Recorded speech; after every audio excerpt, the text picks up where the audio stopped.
বাড়ি হচ্ছে বরিশাল। বরিশাল। আর আমি হচ্ছে অনার্স ফার্স্ট ইয়ারে পড়ি অ্যাকাউন্টিং ডিপার্টমেন্টে। আমার বয়স হচ্ছে 20। আর দেখতে শুনতে বলেন। দেখতে শুনতে ভালো না। ওকে, দেখতে শুনতেও যথেষ্ট ভালো। আমরা যদি স্টুডিও পিকচার যেটা ব্যবহার করি সেটাতে অল্পটুকু হলেও আপনারা দেখতে পাবেন। আমি একটু জানতে চাই অনি, আপনার বয়স 20 বছর এবং আপনার বাড়ি বরিশাল, তাই তো বলছিলেন? বরিশালের ভাষা পারেন না? কখনো যাইনি। আচ্ছা, ঠিক আছে। অনি আমাদের সঙ্গে রয়েছে এবং অনির জীবনের গল্পে আমরা যাচ্ছি। অনি, কোথা থেকে শুরু করতে চান? আমার স্কুল আমাদের এলাকাতেই ছিল। ওকে। তো আমি ক্লাস 10 পর্যন্ত ওইখানেই ছিলাম। তো ওই সময় বেশ কিছু ফ্রেন্ড ছিল, ওদের সাথে আমার খুব ভালো সময় কাটতো। ক্লাস 10 পর্যন্ত যেহেতু এলাকায় ছিলাম। এলাকা বলতে আপনি কোন এলাকা বলছেন? যে বরিশালে আপনি ছিলেন না, তাহলে কোন এলাকায় ছিলেন? সবুজবাগের কাছাকাছি। ঢাকার সবুজবাগের কাছাকাছি। হ্যাঁ, মানে খিলগাঁর কাছাকাছি। ওকে। তো ক্লাস 10 পর্যন্ত ওইখানেই পড়াশোনা, ওইরকম কিছু হয়নি বা কিছু বুঝতামও না। পরে যখন কলেজে উঠলাম তো ওই সময় মোটামুটি সেলফোন ইউজ করলাম। তো ক্লাস 10 পর্যন্ত সেলফোন কি এটা বুঝতামও না। তো আমি 2009 পাস করছি এসএসসি। তো 2009 আবার ইন্টার ফার্স্ট ইয়ারে পড়ি। তো ওই সময় থেকে মোটামুটি ফোনে কথা বলা হতো অনেক বেশি। মানে ডিসিপ্লিনটা টোটালি ছিল না। কলেজ ওঠার পর থেকে সারা রাত কথা বলতাম, সকালবেলা ক্লাস করতাম, তারপরে বাসায় এসে ঘুমাতাম, টিচারের বাসায় পড়তে যেতাম, এরকম। ডিসিপ্লিনটা যে ছিল না, যেহেতু আপনি ফ্যামিলিতে ছিলেন, ফ্যামিলি থেকে বকাঝকা করা হতো না? প্রথমে অনেক বকাঝকা করা হতো, বাট দেখছে যে আমি এরকমই, এরপরে আর কিছু বলা হতো না। আচ্ছা, আপনার ফ্যামিলি এনভায়রনমেন্ট আমাদের একটু বলবেন যে কয় ভাই বোন আপনারা, বা আপনার ফ্যামিলি এনভায়রনমেন্ট কেমন ছিল? আমার হচ্ছে 4 বোন 1 ভাই। ওকে। আমার বড় বোন হচ্ছে বড়, তারপর হচ্ছে আমি মেজো, তারপর হচ্ছে আমার একটা ভাই, তারপর হচ্ছে ছোট 2টা বোন। ওকে। আমার বড় বোন এমবিএ করছে, আমি তো অনার্স ফার্স্ট ইয়ারে পড়ি। ভাই ক্লাস 10 এ পড়ে, আর একটা বোন 6 এ পড়ে, আর একটা বোন 7 এ পড়ে। ওকে, দ্যাটস কুল। আর আপনার বাবা এমনিতে কি করেন? বাবা ব্যবসা করে। ঠিক আছে, মা গৃহিণী, তাই তো? হাউসওয়াইফ। তো আপনি এরকম একটা পরিবেশের মধ্যে নিজের স্বাধীনচেতা যে ভাবটা ছিল ওটাই আপনি আপনার মতো করেই করতেন, যেহেতু বড় ভাই ছিল না, বকাঝকার কোনো সুযোগ নেই, বাবা ব্যবসার কাজে ব্যস্ত থাকতেন। তারপর এইভাবেই আমাদের মোটামুটি ফার্স্ট ইয়ারটা কাভার হলো। আর আমার ফার্স্ট ইয়ারের রেজাল্ট ভালো ছিল না। আমি কিন্তু কখনো স্কুলে থাকতে ফেল টেল করতাম না, কিন্তু কলেজে যাওয়ার পর আমার পড়াশোনা একদম গেছে, রেজাল্ট ভালো ছিল না। ফেল করলেন? হ্যাঁ, ফেল করলাম। ওকে, কংগ্রাচুলেশন ফর দ্যাট। রিল্যাক্স, হাসলে একটু জোরে আসতে হবে, নইলে আমাদের লিসনাররা বুঝতে পারবে না। ওকে, ও ফেল করেছে, কংগ্রাচুলেশন। তারপর যেহেতু ফার্স্ট টাইম ফেল করলাম, তো প্যারেন্টস ডাকা হলো। আসার পরে তো সেই অনেক কথা শুনতে হলো। তারপর বাসায় যে এই ফোনের জন্য অনেক কথা শুনতে হলো, সেই তো গেল। কটা সিম ছিল ওই সময় আপনার, সত্যি করে বলেন তো? অনেকগুলো সিম ইউজ করছি আমি এই পর্যন্ত। ওই সময়টাতে কটা সিম? ওই সময় তো সেট ইউজ করতাম 2টা, সিম ছিল 3টা। কি করতেন আসলে? মানে সেই সময় কথা বলতাম, আমি অনর্গল কথা বলতাম, ইভেন মানে কথা বলতে আমার খুবই ভালো লাগে। ওকে, এখানে তো ভয় পাচ্ছেন কেন তাহলে? আপনাদের কখনো দেখি নাই। হ্যাঁ, বলুন। তারপর ওইভাবেই চলতো, ভালোই গেছে। তো যাওয়ার পরে তো আমার একটা ফ্রেন্ড আছে তাজিন, কলেজে থাকাকালীন অবস্থাতে, মানে আমাদের স্কুলে ও ফ্রেন্ড ছিল। কলেজ ওঠার পরে একই কলেজ, যাওয়ার পরে দেখি যে ও ওইখানেই ভর্তি হয়েছে। তো ওর সাথে খুব ভালো একটা ফ্রেন্ডশিপ হলো। তারপর আমার একটা ফ্রেন্ড আছে মিতু, রুনা, এদের সাথে সবার সাথে ভালো রিলেশন হলো। কিন্তু মানে আমার ফ্রেন্ড যে মানে তাজিন, ওর মাধ্যমেই হচ্ছে নওশাদের সাথে অ্যাকচুয়ালি আমার পরিচয়। নওশাদ নামের একটা ক্যারেক্টার আমাদের গল্পে ঢুকে গিয়েছে, কিভাবে পরিচয় হলো? ফোনে, মানে আমার নাম্বারটা ও নওশাদকে দিছে। তো তাজিন আমাকে বলে নাই যে আমি তোর নাম্বারটা নওশাদকে দিছি। তাজিন হচ্ছে আপনার ফ্রেন্ড? ওকে। হ্যাঁ, তো তাজিন ওকে দেখছে, মানে ফোনে কথা বলার পরে ওরা দেখা করতে গেছে। ওকে। পরে নওশাদ ওকে দেখার পরে বলতেছে, এই চেহারা নিয়ে দেখা করতে আসছো, ভাড়া দাও, আমি বাসায় যাবো। হোল্ড, আমরা একটু জানতে চাই যে তাজিনের সাথে নওশাদের রিলেশনটা কি ছিল? মানে নওশাদ কারো কাছ থেকে নাম্বার নিয়ে কল করছে তাজিনকে। ওকে। তো তাজিন ওর 2টা ফ্রেন্ড, লিজা আর একটা নাম হচ্ছে রোকসানা, ওদের নিয়ে দেখা করতে গেছে। ও আগেই বলছে যদি তুমি দেখতে ভালো হও তো ঠিক আছে, আর যদি দেখতে ভালো না হও তাহলে ভাড়া দিবা, আমি আইসা পড়বো বাসায়। আর ওর বাসা হচ্ছে গোরান, নওশাদের বাসা। ওকে। আর ওর ডাক নাম হচ্ছে মাসুম। ওকে। তারপর বলছি ঠিক আছে। তো ওরা দেখা করতে গেছে, দেখা করতে যাওয়ার পরে ওই ছেলেটা ওকে বললো যে হ্যাঁ এই চেহারা দেখা করতে আসছো, এইসব বলছে। পরে ওর কাছ থেকে ভাড়া নিয়ে আইসা পড়ছে, ও আর ওইখানে স্টে করে নাই। তারপর আবার একটা ফ্রেন্ড ফারিয়া, ওর সাথে ওর দেখা হয়েছে। দেখা হওয়ার পরে ও ওকে খুব বাজে বাজে কথা বলছে যে হ্যাঁ যে হাতির মতো দেখতে, কেন আসছো, সেই দেখা করতে, ছেলে মানুষের ভয় শুনলে থাকতে পারো না, এইসব। মানে হচ্ছে আপনার ফ্রেন্ডই এরা, এবং তারা সবাই নওশাদের সাথে দেখা করছে, এবং নওশাদের সাথে মোটামুটি কথা হয়েছে, দেখাও হয়েছে। একটা হচ্ছে তাজিন আর একটা হচ্ছে ফারিয়া। তারপর হচ্ছে তাজিন ও কি করলো, আমার নাম্বারটা দিল। আমি জানতাম না যে ও আমার নাম্বারটা তাকে দিছে। তো আমার সাথে ওর সাথে কথা হতো। ওর ভোকালটা একটু ভাঙা ভাঙা ছিল, আমার খুব ভালো লাগতো শুনতে। নর্মালি যেমন ভোকাল সেরকম না। তো ও আমাকে বলতেছে যে ঠিক আছে, তোমার সাথে কথা বলতে বলতে তোমাকে আমার খুব ভালো লেগে গেছে, তোমাকে যদি মানে আমার পছন্দ হয় তাহলে। আপনার নাম্বারটা কে দিল? আপনি যেটা বললেন একটু আগে, তাজিন। তাজিন। তারপরে যে তাজিনকে সে প্রত্যাখ্যান করলো, সেই তাজিনই আবার আরেকটা নাম্বার দিয়ে দিল তাকে। হ্যাঁ, মানে ও আমাকে বলে দিছে যে এই ছেলেটা অনেক বদ, একটু দেখবি। ও বুঝতে পেরেছে যে বদ আপনার কাছে সোজা হবে। ব্যাপারটা কিরকম? সেটা বলতে পারবো না, বলছে ছেলেটা বেশি একটা ভালো না। ওকে, তারপর? তো আমি বললাম যে ও আচ্ছা ঠিক আছে দেখি, অনেক বেশি ভাব মারে এরকম একটা টাইপের ইন্টারমিডিয়েটের কাহিনী এটা। হ্যাঁ হ্যাঁ। তো কথা বলার পর বলছি ঠিক আছে, তোমাকে যদি আমার পছন্দ হয় তাহলে মানে প্রপোজ করব, তারপর প্রেম করব, আর যদি পছন্দ না হয় তাহলে ভাড়া দিও, আমি চলে আসবো। মানে একইভাবে আপনাকে হ্যাঁ, বলেছে? তার দিনের কথাই বলছে, সেম কথা। মানে এইরকম ছেলে মানুষ হয় এটা আমি জানতাম না আসলে। হয়, এর চেয়েও ভয়াবহ ছেলে মানুষও হয়। যাই হোক, এটা আমরাও আপনার কাছ থেকে প্রথম শুনলাম। কিন্তু একটা জিনিস আমাদের একটু বলবেন যে ছেলেটার সাথে আপনাদের বয়সটা, যেমন আপনাদের ইন্টারমিডিয়েট পড়েন তখন বোঝা যাচ্ছে 17-18 বছর বয়স। ছেলেটার বয়স কত ছিল? হ্যাঁ, তখন আমার বয়স 17 ছিল, ওর বয়স মনে হয় 26 এবং 27। ওকে, হোয়াটএভার ইট ইজ। তারপর মানে আমি তো ঠিক আছে, ওকে ফাইন। তো ওই ছেলেটাকে দেখবো, যেহেতু কথা বলছি এতদিন, বেশ কিছুদিন কথা বলছি, 3টা-4টা পর্যন্ত কথা হতো রাত। হ্যাঁ, ব্যাপারই না। একটা সময় ঠিক করা হলো যে আমরা দেখা করব। তো আমি দেখা করতে গেলাম, আমার ফ্রেন্ডকে নিয়ে গেলাম। আমার ফ্রেন্ড হচ্ছে সুমি। তো ওকে নিয়ে গেলাম দেখা করতে টিএসসি তে। দেখার পরে দেখলাম ঢাকা ইউনিভার্সিটি টিএসসি। ওকে। হ্যাঁ, তারপর যাওয়ার পরে ওর সাথে রীতিমতো দেখা হলো। দেখা হওয়ার পর আমার ফ্রেন্ডও ছিল। তো ও আমাকে ওই মুহূর্তে মানে আমাকে প্রপোজ করলো, হ্যাঁ তোমাকে তোমার অনেক ভালো লাগছে, এই সেই। বললাম আচ্ছা ঠিক আছে, বাসা দিয়ে তারপর কথা বলবো। আপনি বললেন না যে তোমাকে আমার পছন্দ হয়নি, ভাড়া দাও, আমি বাড়ি যাবো? না, এটা বলে নাই আমাকে। আমি ভেবেছিলাম যে আপনার ফ্রেন্ডের রিভেঞ্জ নেয়ার জন্য আপনি বোধহয় সেটা বলবেন। ওকে, হোয়াটএভার ইট ইজ। প্রিয় শ্রোতা, আপনারা সবাই শুনছেন হ্যালো 8920। রীতিমতো কথাবার্তা হলো। তো আমি বলছি ঠিক আছে।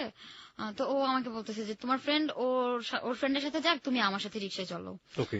তো ও এর মধ্যে আবার আমার মানে সেলফোনটা নিল। নেওয়ার পরে আমার একটা পিকচার ছিল, একটা টি শার্ট পরা আর একটা শর্টস পরা। ও ওইটা আবার ব্লুটুথের মাধ্যমে নিছে আপনার ফোন থেকে? হ্যাঁ, আমার ফোন থেকে। আচ্ছা, আমাকে একটু বলবেন অনি, মানে এই জিনিসগুলো জানার পরে আমাদের লিসনাররা অনেক বেশি প্রথমেই একটা নেগেটিভ ধারণা নিয়ে নেবে।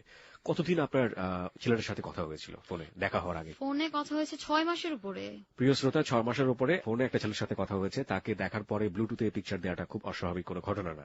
আপনারা যারা ফোনে ধরনের রিলেশন করে থাকেন তারা দেখবেন যে ফোনের ঘটনা কিংবা ফেসবুকের ঘটনা সাক্ষাতে যতটা সময় নেয় একটা ছেলের সাথে কিংবা একটা মেয়ের সাথে পরিচয় হতে বা কাছাকাছি আসতে, ফোনে এবং ফেসবুকে কিন্তু অতটা সময় নেয় না। খুব দ্রুতই মনের যে অভিসন্ধি সেটা দুজনেই প্রকাশ করে ফেলে। এবং যে কারণে যদি মনে হয় যে ওর ব্যাপারটা অনাকাঙ্ক্ষিত, আমার মনে হয় না ব্যাপারটা আসলে অনাকাঙ্ক্ষিত। তারপর ও নিল, আমাকে না বলে নিছে। পরে ও তো যখন আমাকে দেখালো যে এই যে দেখো, তো আমি বললাম এইসব কি, মানুষের ফোন থেকে এইসব। আপনি ফোনটা হাতে দিয়ে দিয়েছিলেন ওর? না, ওর কাছ থেকে ফোন চাইছে যে দেখি তোমার ফোনটা কেমন। ওকে ওকে। তো আমি ওটা দেখছি, মানে এরকম। ওকে। তো বললো আচ্ছা ঠিক আছে, তোমার ফ্রেন্ড ওই ফ্রেন্ডের সাথে রিক্সাতে যাক, তুমি আমার সাথে চলো। তো আমি বলছি না, আমি তো যাবো না, এই সেই। তো না গেলে তোমার পিকচার দিব না, আর তা না হলে তুমি যদি আমার সাথে যাও তাহলে ডিলিট করে দিব। তো রীতিমতো গেলাম, ওর সাথে আমি রিক্সা উঠলাম, আমার ফ্রেন্ড আরেকটা ফ্রেন্ডের সাথে রিক্সা উঠলো। পরে আমরা আসলাম, নামলাম, রাতের বেলা রীতিমতো ফোনে কথা বলা। তো আমাকে বললো যে হ্যাঁ তোমাকে আমার খুব ভালো লাগছে, এই সেই হ্যান ত্যান। তো আমি বললাম যে আসলে তোমাকে তো আমার ভালো লাগে নাই, আর আমার এসব প্রেম ভালোবাসা ভালো লাগে না। তো ঠিক আছে, মানে ও আমাকে ওই সময় জোর দেয় নাই। তো আমরা তো ফ্রেন্ড থাকতে পারি। আমি বলছি হ্যাঁ সমস্যা নাই। আর আমি ওই সময়ও প্রচুর কথা বলতাম, যে ওর না থাকলে আমার চলবে না, এরকম কিছু ছিল না। ও ছাড়াও আপনি অন্য কোনো ছেলের সাথে কথা বলতেন? র্যান্ডম? হ্যাঁ, র্যান্ডমলি কথা বলতাম, দেখা করতাম, খেতে যেতাম, এরকম। মানে একটু যেহেতু খেতেও যেতেন? হ্যাঁ, অপরিচিত ছেলের সাথে আপনি খেতেও যেতেন? দেখা হলেই তো পরিচিত হয়ে যেত, তাই না? রিল্যাক্স, কুল। ওকে, তারপর এরকম ছিল। তো একটা সময় দেখা গেছে যে প্রচুর কথা হতো। মানে ওকে আমার খুব ভালো লেগে যায়, যে কথা বলতে বলতে যে একটা ভালো লাগা সেটা হয়ে যায়। তো রীতিমতো প্রণয় শুরু।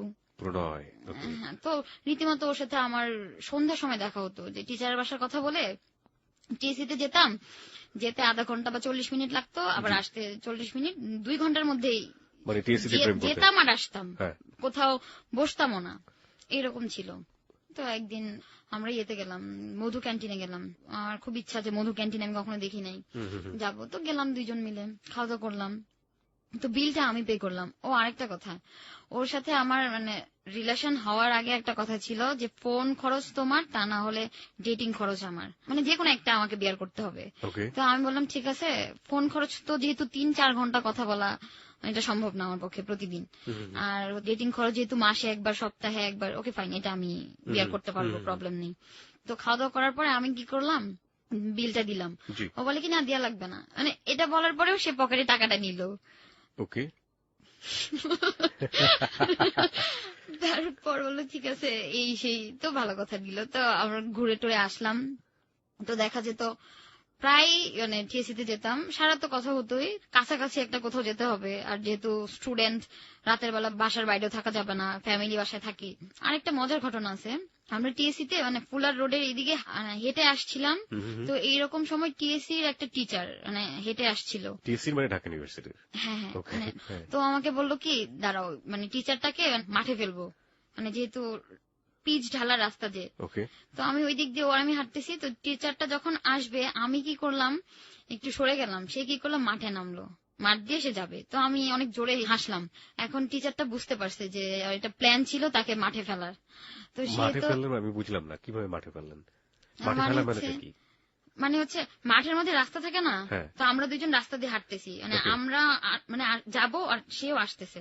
তো এমন সময় মানে ও বললো যে তুমি একটু চাপো, আমি তো বুঝি নাই, আমি চাপছি। তো সেই মানে টিচারটা কি করলো, সে মাঠে নামলো আর ওই পিচ ঢালা পথ দিয়ে আর গেল না। ওকে, মানে আপনাদের দেখা দেখি সে সাইডটা করে দিল, তাই তো? হ্যাঁ। এবং এই জন্যই আপনি ওকে হাসলেন? হ্যাঁ, অনেক জোরে হাসলাম। পরে সে বুঝতে পারছে যে এটা প্রি প্ল্যান ছিল। তো সে ওকে ডাকলো যে এদিকে আসো, তোমরা কি এখানে পড়ো? না, এখানে পড়ি না। হ্যাঁ, আমি আগে তো 6 মাস এখানে ছিলাম, পরে প্রাইভেটে চলে গেছে। ওকে। ও ঢাকা ইউনিভার্সিটিতে চান্স পাইছে, পাওয়ার পরে 6 মাস ছিল, তো বেশি ইয়েটে ঘোরাফেরা করতো। কোন সাবজেক্টে পড়তো? সাইকোলজি মনে হয়। সাইকোলজিতে 6 মাস ঢাকা ইউনিভার্সিটিতে পড়েছে। ওকে। আর ও হচ্ছে 2001-এ এসএসসি, 2003-এ এইচএসসি। ওকে। তো বললো যে হ্যাঁ আমি তো আগে স্টুডেন্ট ছিলাম, পরে প্রাইভেটে চলে গেছি। ও তোমার কি হয়? ও আমার ফ্রেন্ড হয়। ও আচ্ছা, এইভাবে কিভাবে? ছোট মানুষ তো ওই বুঝতে পারে নাই, এই সেই, মানে বলছে না এটা পূর্ব পরিকল্পনা, হ্যান ত্যান। সে খুব মানে রাগারাগি করলো রীতিমতো। তো আমি তো বুঝতে পারি নাই যে আসলে ও ইচ্ছা করে এমন করলো। পরে বলছি তুমি এরকম করলা আর আমার দোষারোপ করলা, তাই না? কারে যাও, বাদ দাও, কিছু না এইসব। পরে বাসায় আসলাম, প্রায় এরকম করে দেখা সাক্ষাৎ হতো। তারপরে আমাকে বললো কি চলো আমরা ঘুরতে যাবো, তুমি আমার ফ্রেন্ডের বাসার সামনে আসো, তোমার সাথে আমার ফ্রেন্ডের সাথে পরিচয় করাই দিব, তারপর আমরা ঘুরতে যাবো।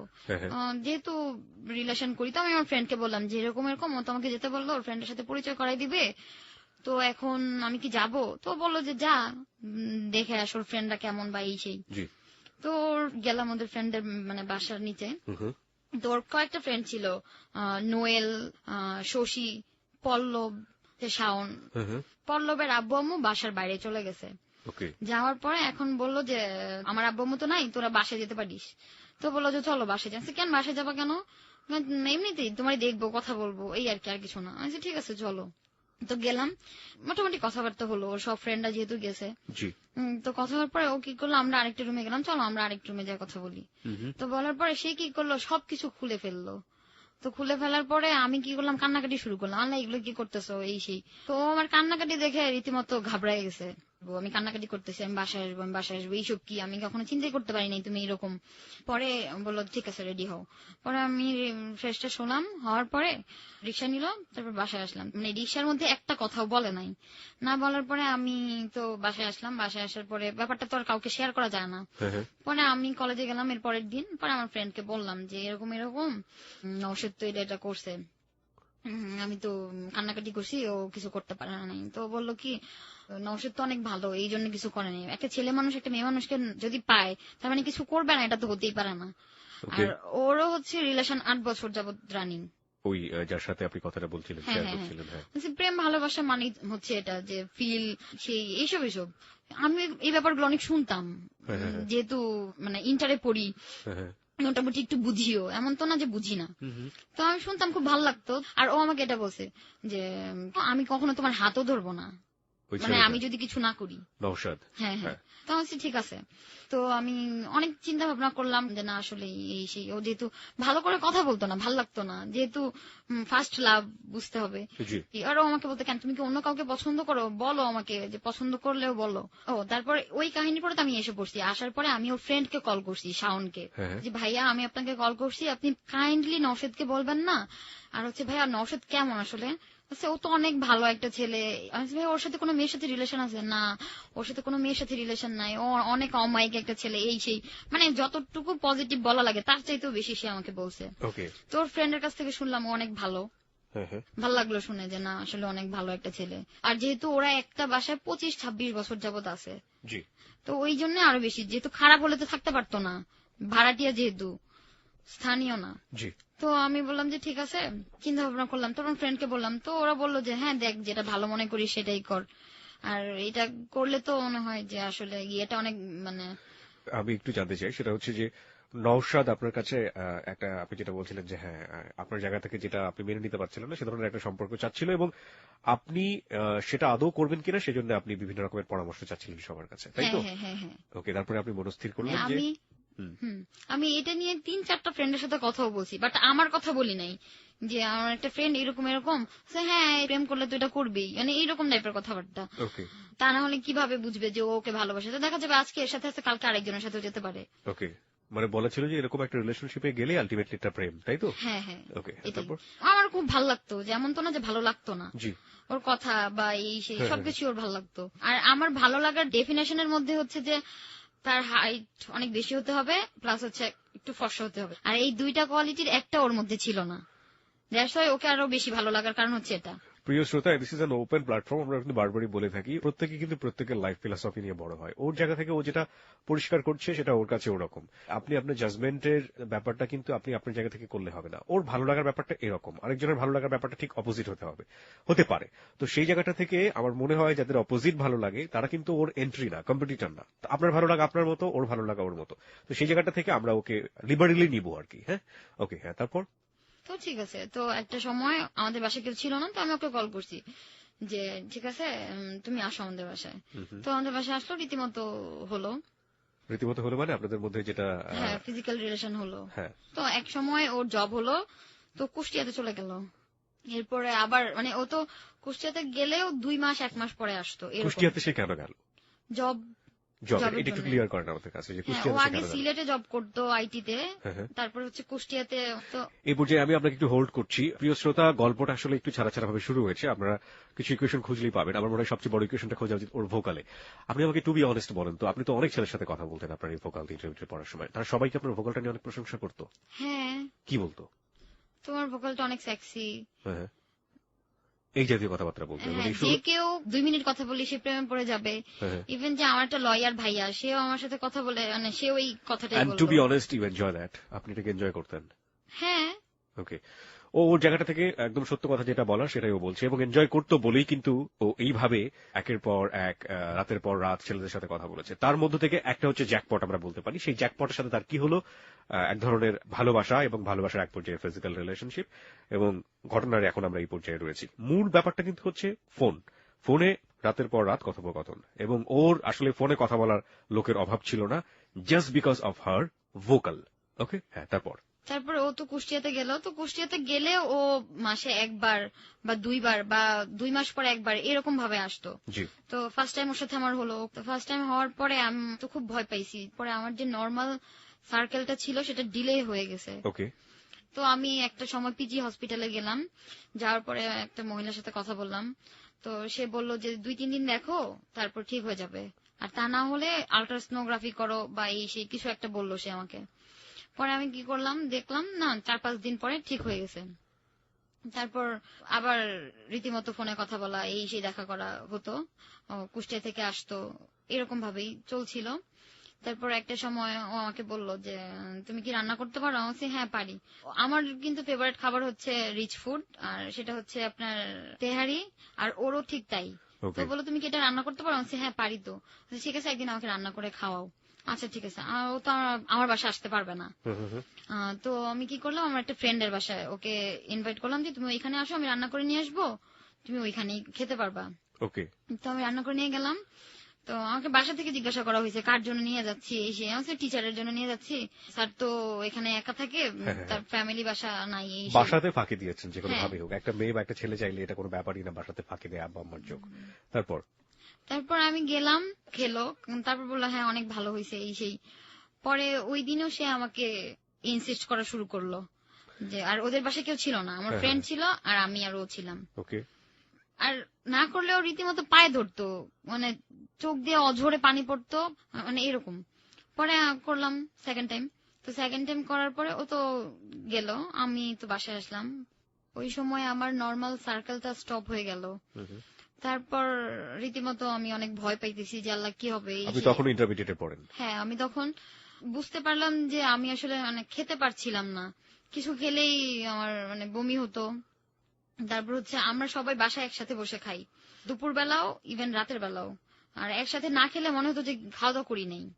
তো দেখা যেত যে আমি সবার সাথে খেতে বসতাম না, পরে খেতাম।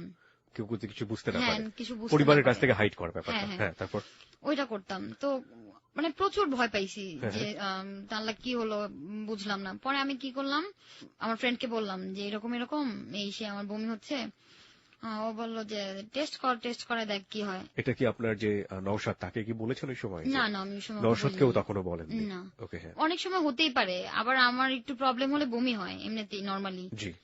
তো আমি তো ভাবছি হয়তো বা ওইটাই, বাট কয়েকদিন যাবত অনর্গল ভাবে হচ্ছে। আমি নিজেও ভয় পাচ্ছিলাম যে কি করব না করবো, বাসায় বললে যদি টেস্ট হয় ওই সময় তো আরেকটা ঘটনা ঘটে যাবে। তো আমি কি করলাম, একটা স্ট্রিপ এনে টেস্ট করলাম।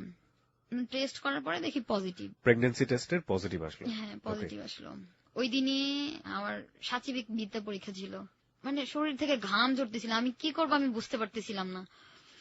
তো আমি তাড়াতাড়ি বের হলাম, ফ্রেশ হলাম, কলেজে গেলাম। যাওয়ার পরে আমার ফ্রেন্ডকে বললাম, তো বললো যে ওরে বল কল করে। তো আমি বলছি ঠিক আছে। তো আমি ওরে বললাম যে এরকম এরকম। তো বলতেছে আল্লাহ এটা তো হওয়ার কথা না, কিভাবে হলো এই সেই। আমি এইসব আমারে কেন বলো, এটা তো তোমার বোঝা উচিত ছিল। দুজনের মধ্যে ঝগড়াঝাটি শুরু হয়ে গেছে ওই সময়, তাই তো? হ্যাঁ, তারপর আর ওর কথা হচ্ছে যে ও মানে পেলেই হলো, মানে সে কোথায় আছে কিভাবে আছে এটা কোনো ফ্যাক্ট না।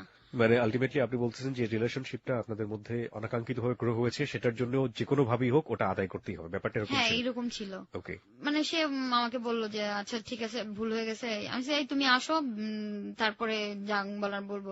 আমি দেখো কুষ্টিয়াতে এখন আসবো, আসলে কি হবে বলো, কিছুই হবে না এই সেই এগুলো বললো। পরে বললাম আমি কি করবো, সে তুমি মিতুকে নিয়ে ব্যাপারটা ইয়ে করো, আমি আসার পরে বিয়ে করব। আমি যে আমার করাবো, আমার কাছে তো টাকা নাই, আমি যেহেতু স্টুডেন্ট। তো বললো যে তুমি মিতুর কাছ থেকে নাও, আমি এসে তারপরে দিয়ে দিব। ও কিন্তু আমাকে তখনও টাকা দিল না। তো বললো কি আমি আমার আম্মুকে বলি। তো আমি বলছি যে যদি আম্মু লেভেলে যায় তাহলে ব্যাপারটা জানাজানি হয়ে যাবে, যে ওর আম্মু ডেফিনেটলি আমার মাকে বলবে। আচ্ছা, আমাকে একটু বলেন যে আপনার ফ্যামিলি কি ওর সম্পর্কে জানতো, কিংবা ওর ফ্যামিলি কি আপনার সম্পর্কে জানতো? না, ও আমাদের ফ্যামিলি আসলে জানতো হচ্ছে অনেক পরে কি জেনেছে। এবং এই যে ঘটনার এই যে এখন পর্যায়ে আছেন, এমন পর্যায়ে গিয়ে দুজনের না কেউ কিছু জানে না। এক, দুই নম্বর হচ্ছে ওর ফ্যামিলি সম্পর্কে আপনি জানতেন? ওর ফ্যামিলি সম্পর্কেও হ্যাঁ ও আমাকে সবকিছু বলতো, আমিও আমার ফ্যামিলি সম্পর্কে সবকিছু বলতাম। মোটামুটি ওয়াকিবহাল ছিলেন, ওর বাড়ি কোথায়, ও কোথায় থাকে না থাকে ডিটেল আপনি জানতেন। আপনি কখনো এগুলো এক্সপেরিমেন্ট করে দেখেছেন যে আসলে যেটা বলে সেটা সত্যি কিনা? ওই স্টেজে না কখনো দেখেননি? ওকে। যতক্ষণ পর্যন্ত আপনি বলেছেন এই গল্পের এই জায়গাটায় যদি আমরা দোষারোপ করি, আপনি নিজেও সমান অপরাধী, আপনি সেটা স্বীকার করেন? এইটুকু পর্যন্ত, সামনে কি হবে না হবে সেটা পরের বিষয়। ভুলের যে ব্যাপারটা, না আমার তো ভালো লাগতো, আমি কিন্তু বলি নাই যে আমার ভালো লাগতো না। আপনি নিজেও এনজয় করতেন? হ্যাঁ ডেফিনেটলি। টু বি অনেস্ট, সে নিজেও এটা এনজয় করতো। আপনার এটাকে কোন ভাবে নিবেন না নিবেন। এবং একই সাথে বলে থাকি যে এই সমাজে কিন্তু এই ধরনের ঘটনা হরহামেশাই ঘটছে, বিশেষ করে ফোনের ব্যাপার নিয়ে, এবং এগুলো কিন্তু হরহামেশাই হচ্ছে। এবং এই হরহামেশাই হওয়াটা আসলে শেষ পর্যন্ত কোথায় যায় সেটা তো আমরা আজকের গল্পে দেখবই। আর সবচেয়ে বড় যে ব্যাপারটা ছিল, ও নিজে যে জিনিসটাতে ভালো লাগতো, ফোনে ছেলেদের সাথে বা মেয়েদের সাথে যাদের সাথে হোক না কেন ফোনে কথা বলা, আর ফোনে ওর যে ভোকালের প্রশংসাটুকু আসতো, সেই প্রশংসাই মূলত ওর লাইফটাকে ধীরে ধীরে ধীরে ধীরে সামনের দিকে নিয়ে যাচ্ছে। এবং সেই যাওয়াটা আসলে কিরকম সেটা আপনারা দেখতে পাচ্ছেন। ওকে, হ্যাঁ, তারপর হচ্ছে যে ও রীতিমতো ভয় পেয়ে গেছে। ভয় পেয়ে যাওয়ার পরে ও আমাকে বললো যে তুমি এটা করো, আমি করব। তো আমি মানে আমার একটা ফুপিকে দেখছিলাম যে সে এমআর করানোর পরে একদম এতটাই সিক হয়ে পড়ছে, তাকে ধরে ওয়াশরুমে নিয়ে যেতে হতো, মানে এরকম। তো আমি খুব ভয় পেয়েছি যে না এরকম। ও বলে কি না আর কিছু না, ঠিক হয়ে যাবে, এই সেই হ্যান ত্যান, আধা ঘন্টা সিক থাকবা তারপর ঠিক হয়ে যাবে। তো আমি বললাম যে আচ্ছা ঠিক আছে। আমি কুষ্টিয়াতে মানে অনেক ভাবে আমি বললাম এই তুমি আগে বিয়ে করো তারপরে এমআর করবো, এই মানে এই স্টেজে আসলে তো এটাই হয় নর্মালি। আচ্ছা, তো আপনি ছেলেটাকে বলেছিলেন যে আমাকে আগে তুমি বিয়ে করে ফেলো তারপরে আমি এবার করবো। হ্যাঁ, তারপর আমাকে মানে আলটিমেটলি সে আমাকে কনভিন্স করলো। কিভাবে কনভিন্স করলো? যে আমি এখন অনেক দূরে আছি, কুষ্টিয়াতে আছি, এখন আসলেই তো তোমার সমস্যার সমাধান হবে না, তুমি করো, আমি এসে তারপর বিয়ে করবো। ওকে, হ্যাঁ, তারপর তো আমি কি করলাম, আর এর মাঝখানে অনেক ঘটনা ঘটছে। আমার ইন্টার পরীক্ষা যেহেতু ছিল, আমি ব্যবসা নীতিও প্রয়োগ পরীক্ষার সময় গেছি 10 মিনিট লেট করে। আমার বাসে প্রচুর বমি হয়েছে। ওকে, এক্সাম হলে ঢুকছি হচ্ছে 10 মিনিট পরে। জি। তো দেখা গেছে যে এরকম করে 2-3টা পরীক্ষা আমার হ্যাম্পার হয়েছে। অবশেষে আমি চিন্তা করলাম যে না আসলে আমার এটা করতেই হবে, না করলে তো আমার পরীক্ষা অনেক খারাপ যাচ্ছে, আমি কি করব। আর যেহেতু কাউকে বলাও যাবে না, তো আমি চিন্তা করলাম যে আমি আমার একটা ভাইয়াকে বলি। সেই ভাইয়াটা আমার সাথে কথা বলতো ফোনে না, মানে এমনিতেও পরিচিত ভাইয়াই, লয়ার, তো জুয়েল ভাইয়া। তো আমি তাকে বললাম যে ভাইয়া এরকম এরকম এই সে আমার একটা ফ্রেন্ডের এরকম হয়েছে, আপনি কি একটু হেল্প করবেন। মানে আমি আমার কথা বলি নাই, বলছি আমার ফ্রেন্ডের কথা। তো সে বলছে যে আচ্ছা ঠিক আছে, আমি তোমাকে একটা নাম্বার দিয়ে দিচ্ছি, তুমি একে কল করো, একে কল করলে সে তোমাকে সবকিছু ঠিক করে দিবে। তো ওইখানে সে আবার একটা ভাইয়ার নাম্বার দিছে, তার নাম হচ্ছে অপু, প্যাথোলজিস্ট। তো সে কি করলো, আমরা গেলাম রীতিমতো সকালবেলা 10টা বাজে, আমি আমার ফ্রেন্ড মিতু।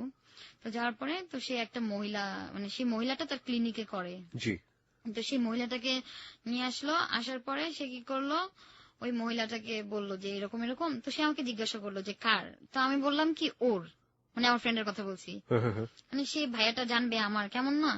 তো আমাকে সে জিজ্ঞাসা করছে যে কি সমস্যা। আমি শুধু এইটুকুই বলছি যে ওর হাজবেন্ড, মানে এই মুহূর্তে ওর হাজবেন্ড চাচ্ছে, মানে ওদের বিয়ে হয়েছে, যদি জানে তাহলে দেখা যাবে বেবি অ্যাকসেপ্ট করতে হবে, বাট ও যেহেতু পড়াশোনা করছে দেখা যাবে যার পড়াশোনা হবে না এই জন্য আসলে ও এটা করতে যাচ্ছে। তো ওই মহিলাটাকে তাই বলা হলো।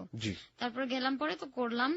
তো আমি যখন করলাম আমার পাশে শুধু ওই ছিল, আর আমার কাছে কিন্তু টাকাও ছিল না, 1900 টাকা ছিল। আর আমার ফ্রেন্ডের কাছ থেকে আমি 1000 টাকা ধার নিয়েছি, আর আমার কাছে 900 টাকা ছিল।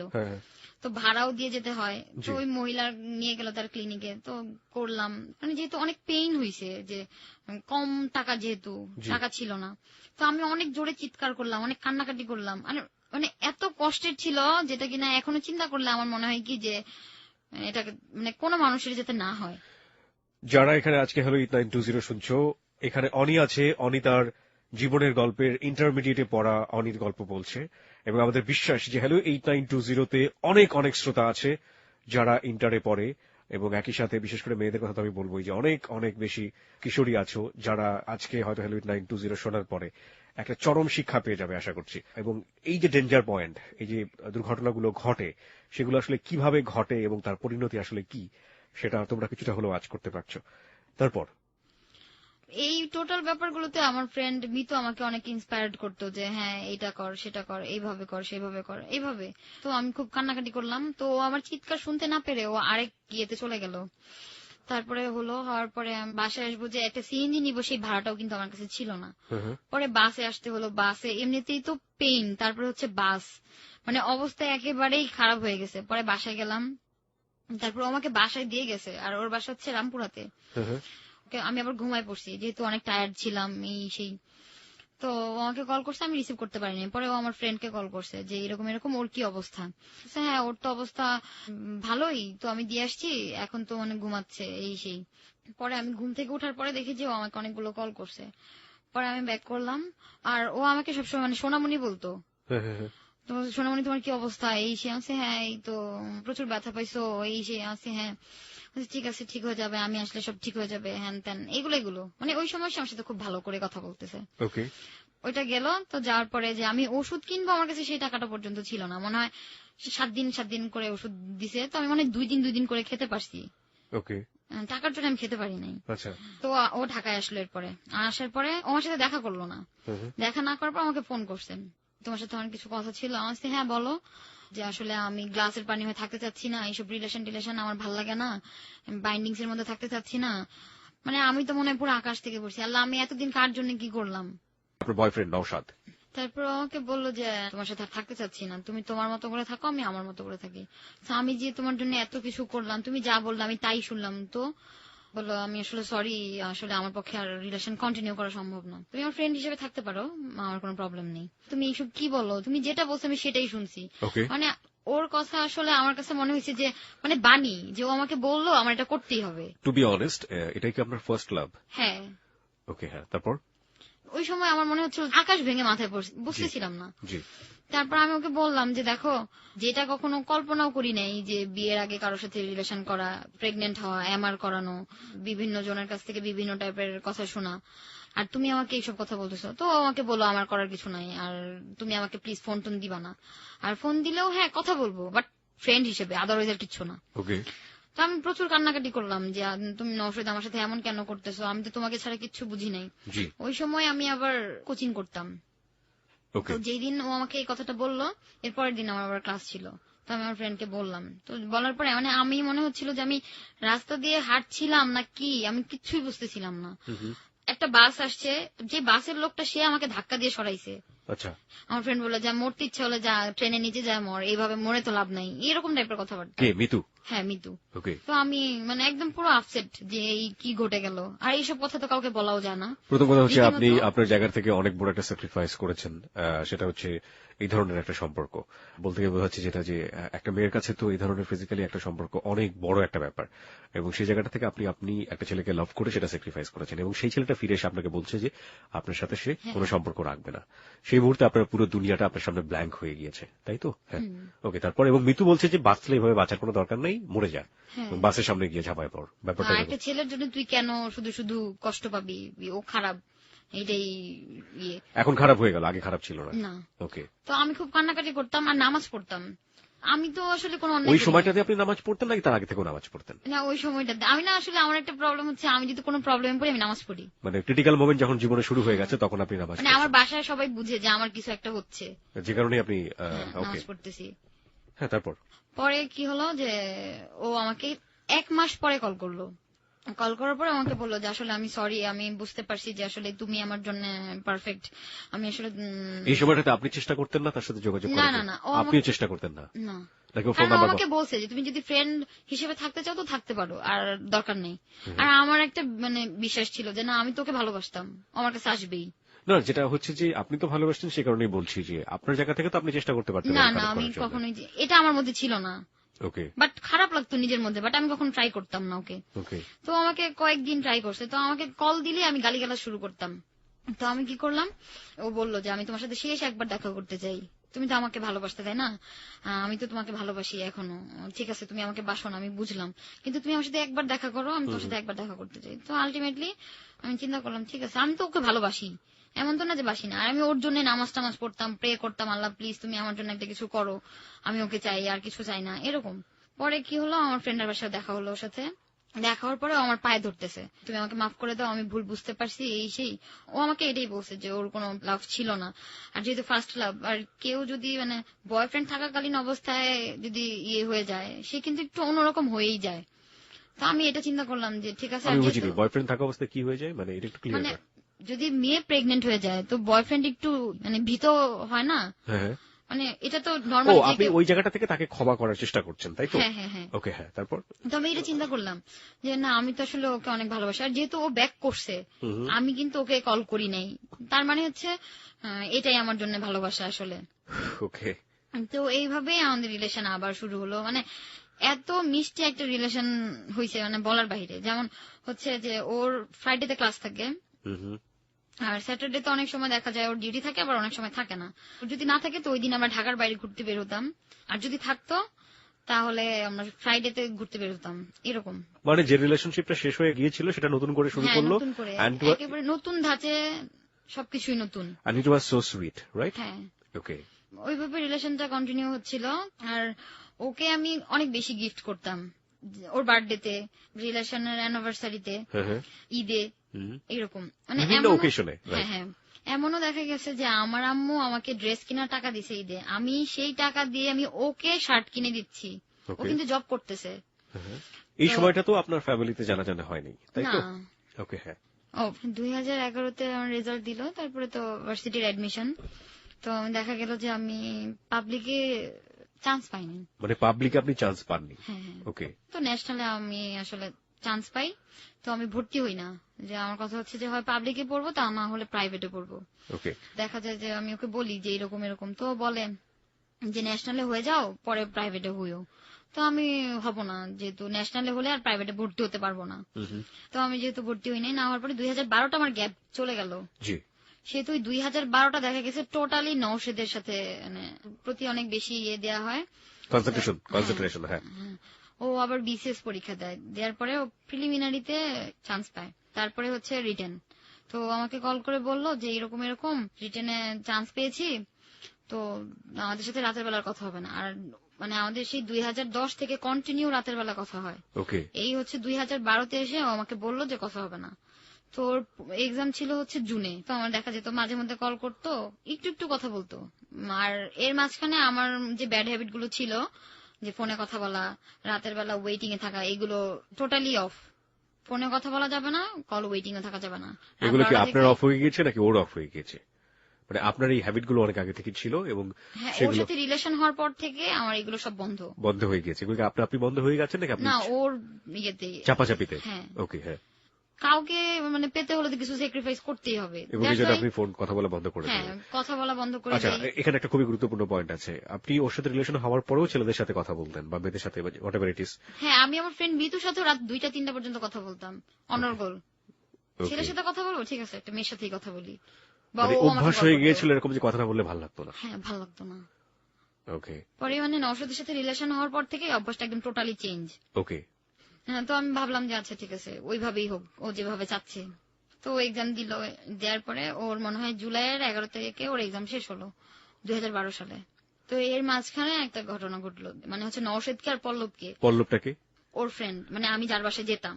ওকে। হ্যাঁ, তারপর ও আর হচ্ছে পল্লব দুজন মানে 25-26 জন এসে ওদের এলাকায় ওদের মানে মেরে টেরে গেল, মানে যেন তেন ভাবে মারে নাই। ওদের দুজনকে মেরেছে? হ্যাঁ, এটার পিছনে একটা মানে কারণ ছিল।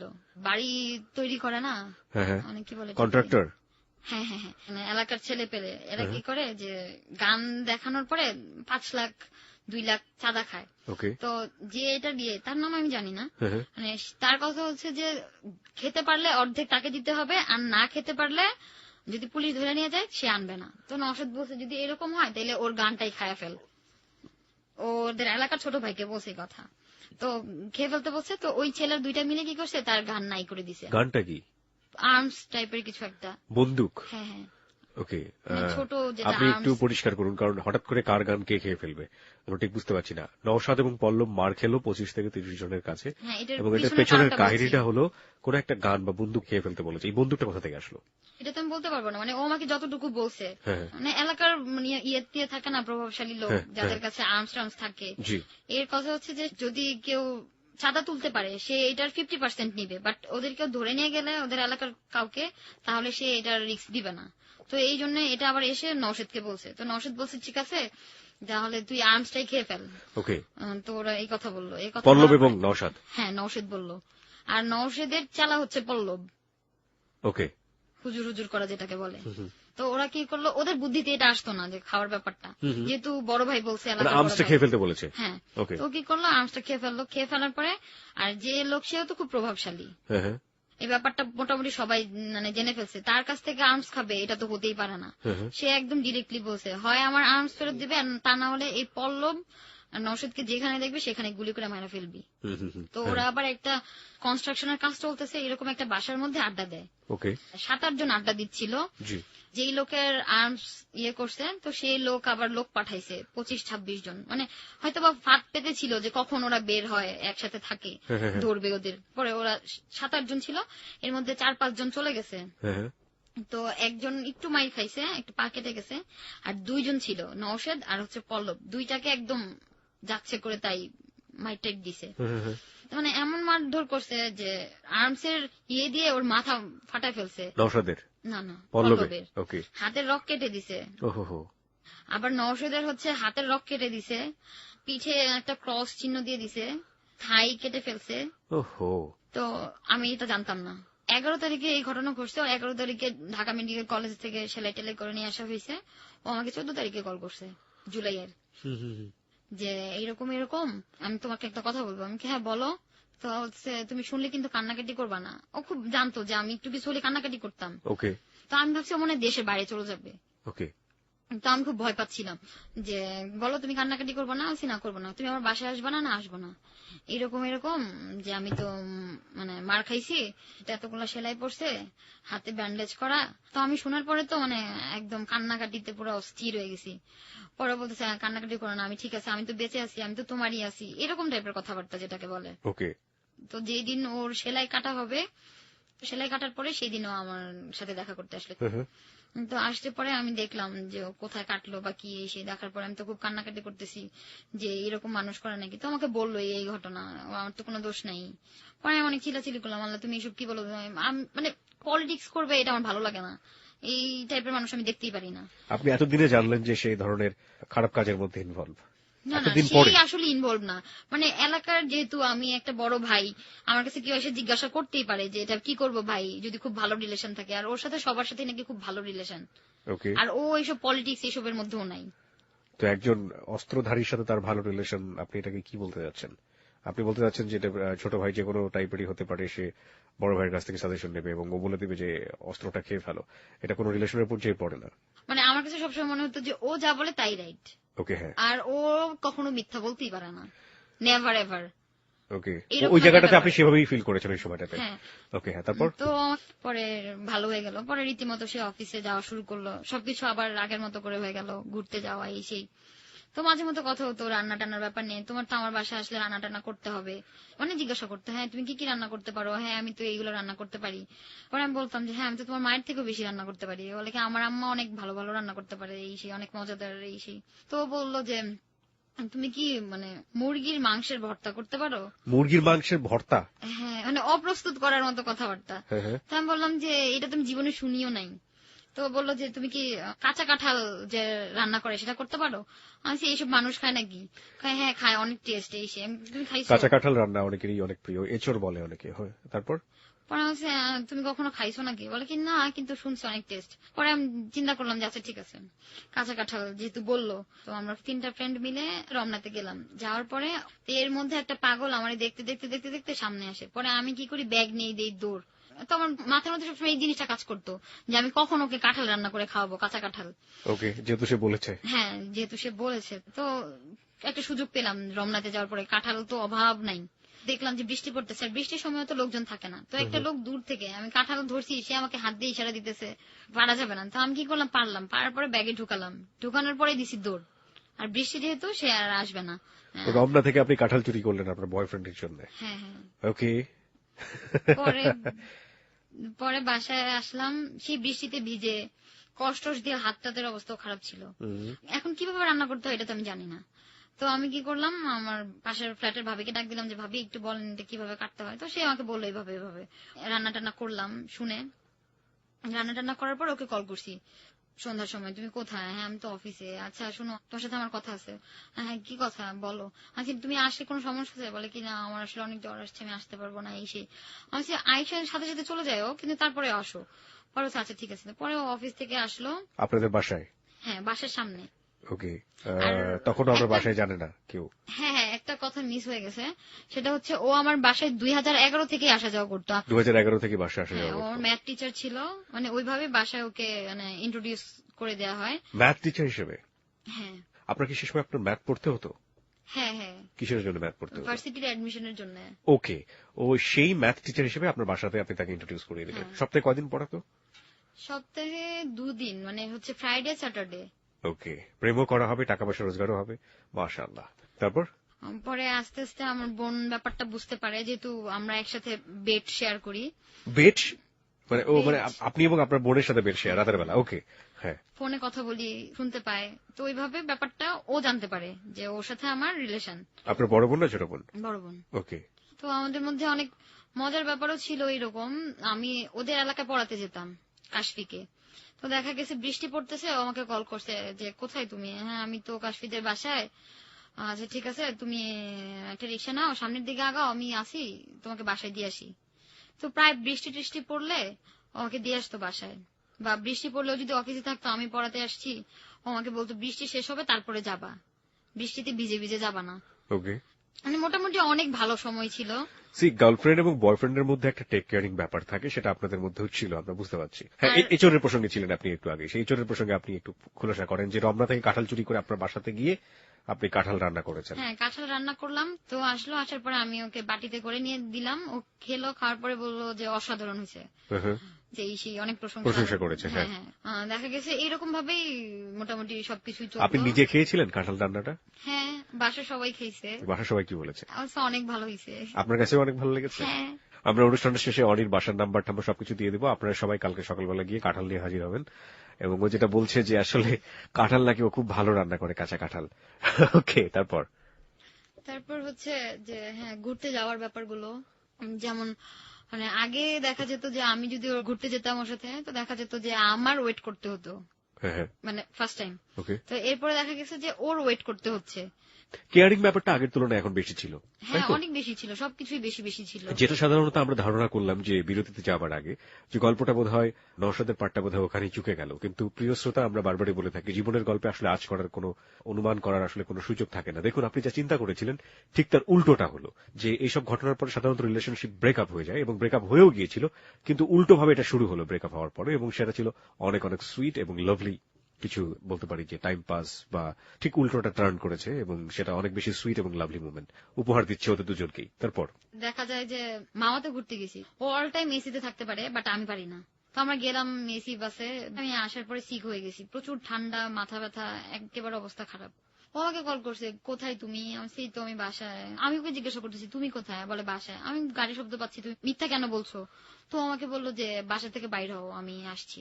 মানে আমি অসুস্থ থাকলে সে, মানে আমার বলতে হতো না যে আমি তোমাকে দেখবো, তুমি একটু আসো, অটোমেটিক্যালি ও চলে আসতো, অটোমেটিক্যালি সে হাজির। ওকে, বুঝতেই পারছেন ঠিক 12টা থেকে 1টার মধ্যে যে নওশাদকে আমরা পাচ্ছি, সে নওশাদ একেবারে ভিন্ন নওশাদ। এরপরে নওশাদকে আমরা কিভাবে পাবো আমরা কিন্তু জানি না। তারপর মানে আমার যদি মনও খারাপ থাকতো যে আমার না ভালো লাগতেছে না, মানে ও বলতে পারতো যে কেন ভালো লাগতেছে না। আর একটা মজার ব্যাপার হচ্ছে, আমি ওকে জিজ্ঞাসা করবো, আমি তোমাকে একটা কোশ্চেন করি, ও না এর অ্যান্সার মানে আগে থেকে দিতে পারতো, মানে আপনাকে সে পুরোপুরি বুঝতো। হ্যাঁ, ওকে, খুব ভালোভাবে যাচ্ছিল। তো একটা সময় দেখা গেল যে আমার নর্মাল সার্কেলটা বন্ধ হয়ে গেল। বন্ধ হয়ে যাওয়ার পর আমি এটা ওকে বললাম। এই রিলেশনশিপের মধ্যে আপনাদের ফিজিক্যাল ব্যাপারটা কন্টিনিউ হতো? হ্যাঁ। ওকে, কিন্তু আগে যেমন ও ইনসিস্ট করতো, ওই ব্যাপারটা ছিল না। এখন ইজিলি হচ্ছে দুজনের মধ্যে। ওকে, হ্যাঁ, যেহেতু ও আমাকে বিয়ে করবে, ব্যাক করছে একবার, তো ওইভাবেই আমি ব্যাপারটা ইয়ে করছি যে হ্যাঁ ঠিক আছে। আমি ওকে বললাম, পরে আমি বললাম যে তুমি, হ্যাঁ ওই সময় তুমি সেম কাহিনী করছো, এখন তুমি সেই কাহিনী করতেছো, তুমি বিয়ের সময় আসলে তোমার সমস্যা কি হয়? হ্যাঁ, এই আমি অনেক ঝাড়িটারি দিলাম, তুমি যদি বিয়ে না করো আমি তোমার বাসায় যাবো। এখন আমি ওকে এই কথা বললাম। তখন আপনি অনার্স কোন ইয়ারে পড়েন? অনার্স ফার্স্ট ইয়ারে। তখন আপনি অনার্স ফার্স্ট ইয়ারে পড়ছেন। ওকে, তো আমাকে এই কথাটাই বললো, হ্যাঁ তুমি করো, আমি ইয়ে করি। এইসব ফালতু কথার কোনো ইয়া নাই। মানে আপনি বলছেন যে তুমি আগে বিয়ে করো তারপরে এটা করবো, আরো বলছে যে না তুমি আগে করে ফেলো তারপরে বিয়ে করবো। কারণ আমি তো ফার্স্ট বারের মতো এই রিস্কটা নিব না। ওকে, না তুমি করো আমি করছি, আর বেশি বিয়ে করবা আমি তোমার বাসায় যাবো। মানে ওই সময় আমি পুরা মানে ক্রেজি হয়ে গিয়েছেন। হ্যাঁ, আর আমি ওকে বিয়ের কথা বললে বলতো কি ওর বয়স হয়নি, আমি কি আজীব এরকম কথাবার্তা হতো। কারণ আমি ছোট, আমাকে দেখলে কি মনে হয় যে আমার বিয়ের বয়স হয়েছে, এই সেই পিচ্ছি একটা মেয়ে সারাক্ষণ শুধু বিয়ে বিয়ে করে এরকম। ওকে, মানে বিয়ের কথাটা আসলেই কবি নীরব হয়ে যেত। ওকে, হ্যাঁ, তারপর আচ্ছা ঠিক আছে, আমাকে একটু এক সপ্তাহ সময় দাও, ঠিক আছে আমি করব। আমি কিন্তু ফার্স্ট টাইম ওর বাসা দেখার চেষ্টা করি নাই, যেহেতু আমার সেকেন্ড টাইম এইরকম প্রবলেম হয়েছে। তার মানে হচ্ছে আমি কি আবার এমআর করাবো? এটা তো কোয়াইট ইম্পসিবল যে একটা মেয়ের জন্য। এরপরে হচ্ছে আনম্যারিড, তো ও রাতের বেলা আমার সাথে ওর সাথে কথা হইলো, কথার পরে ও একই কথা বলতেছে, তোমাকে বিয়ে করবো এই সে, বাট একটু সময় দরকার। আচ্ছা ঠিক আছে, তুমি সময় নিও, সমস্যা নাই, আমি আমার বাসায় থাকলাম, তুমি তোমার বাসায় থাকলাম, ব্যাপারটা হাইট থাকলো। আমি ওর বাসার সামনে গেলাম, যার পরে আমি সকালবেলা ওকে কল করছি। আর মানে আমার না মানে একটু মানে টেন্সড হলে মানে আমি কিছু খেতে পারি না, আর যেহেতু ফার্স্ট টাইম এমআর করানো হয়েছে, তো ওই চিন্তায় মানে আমি একদম শেষ, যাই একটা অবস্থা।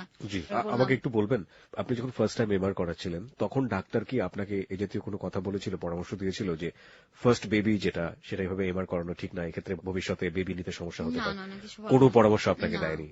প্রিয় সে শ্রোতা, আমাকে শুধু এইটুকু বলছে যে হ্যাঁ আপনারা শিক্ষিত মানুষ হয়ে এরকম করেন, ইউজ করতে পারেন না। আমি তো বলছি যে হ্যাঁ আমি ম্যারিড, আমার হাজবেন্ড চাইলেও আমার পক্ষে সম্ভব না, আমি যেহেতু পড়াশোনা কন্টিনিউ করছি। সেটা ঠিক আছে, একটা প্রাতিষ্ঠানিক বা সোশ্যাল জায়গা থেকে সেটা সে আপনাকে জ্ঞান দিয়েছে, সেটা ঠিক আছে, কিন্তু ফিজিক্যালি ব্যাপারটা এরকম আমি যতদূর জানি প্রিয় শ্রোতা, সেটা হচ্ছে যে ফার্স্ট বেবি, সেটা কাঙ্ক্ষিত কিংবা অনাকাঙ্ক্ষিত যাই হোক না কেন, সেটা এরকম অ্যাবর্ট করাতে গেলে বা অ্যাবর্শন করাতে গেলে অনেক সময় আপনারা যারা নর্মাল মেডিকেল সায়েন্সে পড়াশোনা করেন বা আপনি ইন্টারনেট ঘেটে দেখতে পারেন, সার্চ করতে পারেন, অনেক সময় কিন্তু বড় ধরনের বড় সমস্যা হয়ে যায়, এবং সেক্ষেত্রে আপনি এটা সেকেন্ড টাইম এরকম একটা ফাঁদে পড়েছেন বলা যেতে পারে। তারপর মানে অবশেষে অনেক চাপাচাপির পরে সে রাজি হলো, হ্যাঁ ঠিক আছে বিয়ে করবে। তো বিয়ে করলো বলতে হচ্ছে আমাকে বললো যে হ্যাঁ, তোমার একটা কাজ করবা, তোমার 2 কপি ছবি আর ভোটার আইডি কার্ড, এটার ফটোকপিটা আমাকে দিবা। আমি বলছি যে আমার তো ভোটার আইডি কার্ড নাই। তো বললো যে ঠিক আছে তোমার ইন্টারের রেজিস্ট্রেশন কার্ডের কপিটা দিলেই হবে। ওকে। তো আমি ওকে দিলাম, দেওয়ার পরে তারপর আমাকে বললো যে ঠিক আছে আমি 2 বছর পরে তোমাকে তুলে নিব, আর যেহেতু আমার বড় বোনের বিয়ে হয়নি, তো 2 বছরের মধ্যে অলরেডি ওর এমবিএ শেষ হয়ে যাবে, ওর বিয়ে দিয়ে দিবে, আমি ওইভাবেই রাজি। আর আমি ওর জন্য সবকিছু স্যাক্রিফাইস করতে রাজি, কিন্তু একটা জিনিস স্যাক্রিফাইস করতে পারবো না, সেটা হচ্ছে ও। এটা আমি ওর সাথে আমার আগেরই কথা, যে মানে তোমাকে আমি কোথাও কোনোভাবে স্যাক্রিফাইস করবো না, কিন্তু তোমার জন্য আমি সবকিছু করতে রাজি আছি। স্যাক্রিফাইস করবো। ওকে। বিয়ে করবো যেহেতু, তো আমাকে 4,000 টাকা দিল। তো বললো যে ঠিক আছে তুমি একটা শাড়ি কিনো, এই সেই বিয়েতে মানুষ যা করে আসলে। 4,000 টাকাই হচ্ছে বাজেট? হ্যাঁ হ্যাঁ, বাজেট 4,000 টাকাই। পরে এর আগে কি কখনো গিফট টিপ দিত সে আপনাকে? না না না, সে আমাকে কখনোই কোনো গিফট দেয়নি, বাট ঈদে সালাম করতে হতো পায়ে ধরে, সালাম করলে সে আমাকে 500 করে টাকা দিত। আপনি কি 500 টাকার জন্য সালাম করতেন?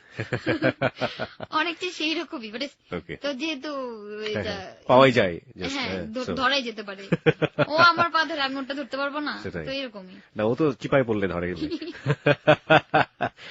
তারপর পরে আমি আবার কি করলাম, 21 তারিখে 21শে মার্চ আমি আবার আমাদের পাশের গলির একটা ভাবিকে নিয়ে মিরপুর গেলাম। তারপর একটা রেড কালার শাড়ি কিনলাম, তার বোনের বাসায় গেলাম, খাওয়া দাওয়া করলাম দুপুরবেলা। আমাকে কল করলো, কোথায়, মানে আজকে আমাদের যেহেতু বিয়ে হবে, সে তো আমাকে কল করলো, কোথায় তুমি? আমি তো মিরপুর আসছি। মিরপুর কেন শাড়ি কিনতে? এতক্ষণ লাগে, তুমি বাসায় আসো না কেন? এই না কেন, সেই না কেন, মানে প্রচুর ধমক এই সেই। তো আসলাম, আসার পরে আমার আবার স্টুডেন্টের এক্সাম ছিল, তো আমি আবার ওর বাসায় গেলাম, ওকে পড়াতেও গেলাম। আসছি বাসায় 3টা বাজে। আসার পরে পার্লারে গেলাম, ও আমাকে কল করছে, কোথায় তুমি? আমি তো বাসায়, এই সেই, তুমি কি শুরু করলা এত দেরি, হ্যান ত্যান। তো বললো যে আমরা কিন্তু একটু পরে বের হয়ে যাবো, 5:30 বাজে। তো আমি গোসল করতে ঢুকলাম, আমার গোসল করতে অনেক সময় লাগে, তো দেখা গেছে গোসল করতে ঢুকছি 5টা বাজে, 6টা বাজে বের হয়েছি। ও এতক্ষণে দিয়ে অনেকগুলো কল দিয়ে রাখছে। গোসল করে বের হয়ে গেছি ড্রেস পরে, আর কিচ্ছু না, শাড়ি পরলে দেখুন অনেক দেরি হয়ে যাবে। আর ওইখান থেকে ওর ফ্রেন্ড কল করতেছে, এই কাজী বসে আছে, তাড়াতাড়ি আসে, এই সেই এরকম। আপনার বাসায় তখন কিছু জানে না? না, কিচ্ছু জানা না। ওকে। ও আমাকে সবসময় আমার বাসার সামনে থেকে পিক করতো রিক্সা দিয়ে।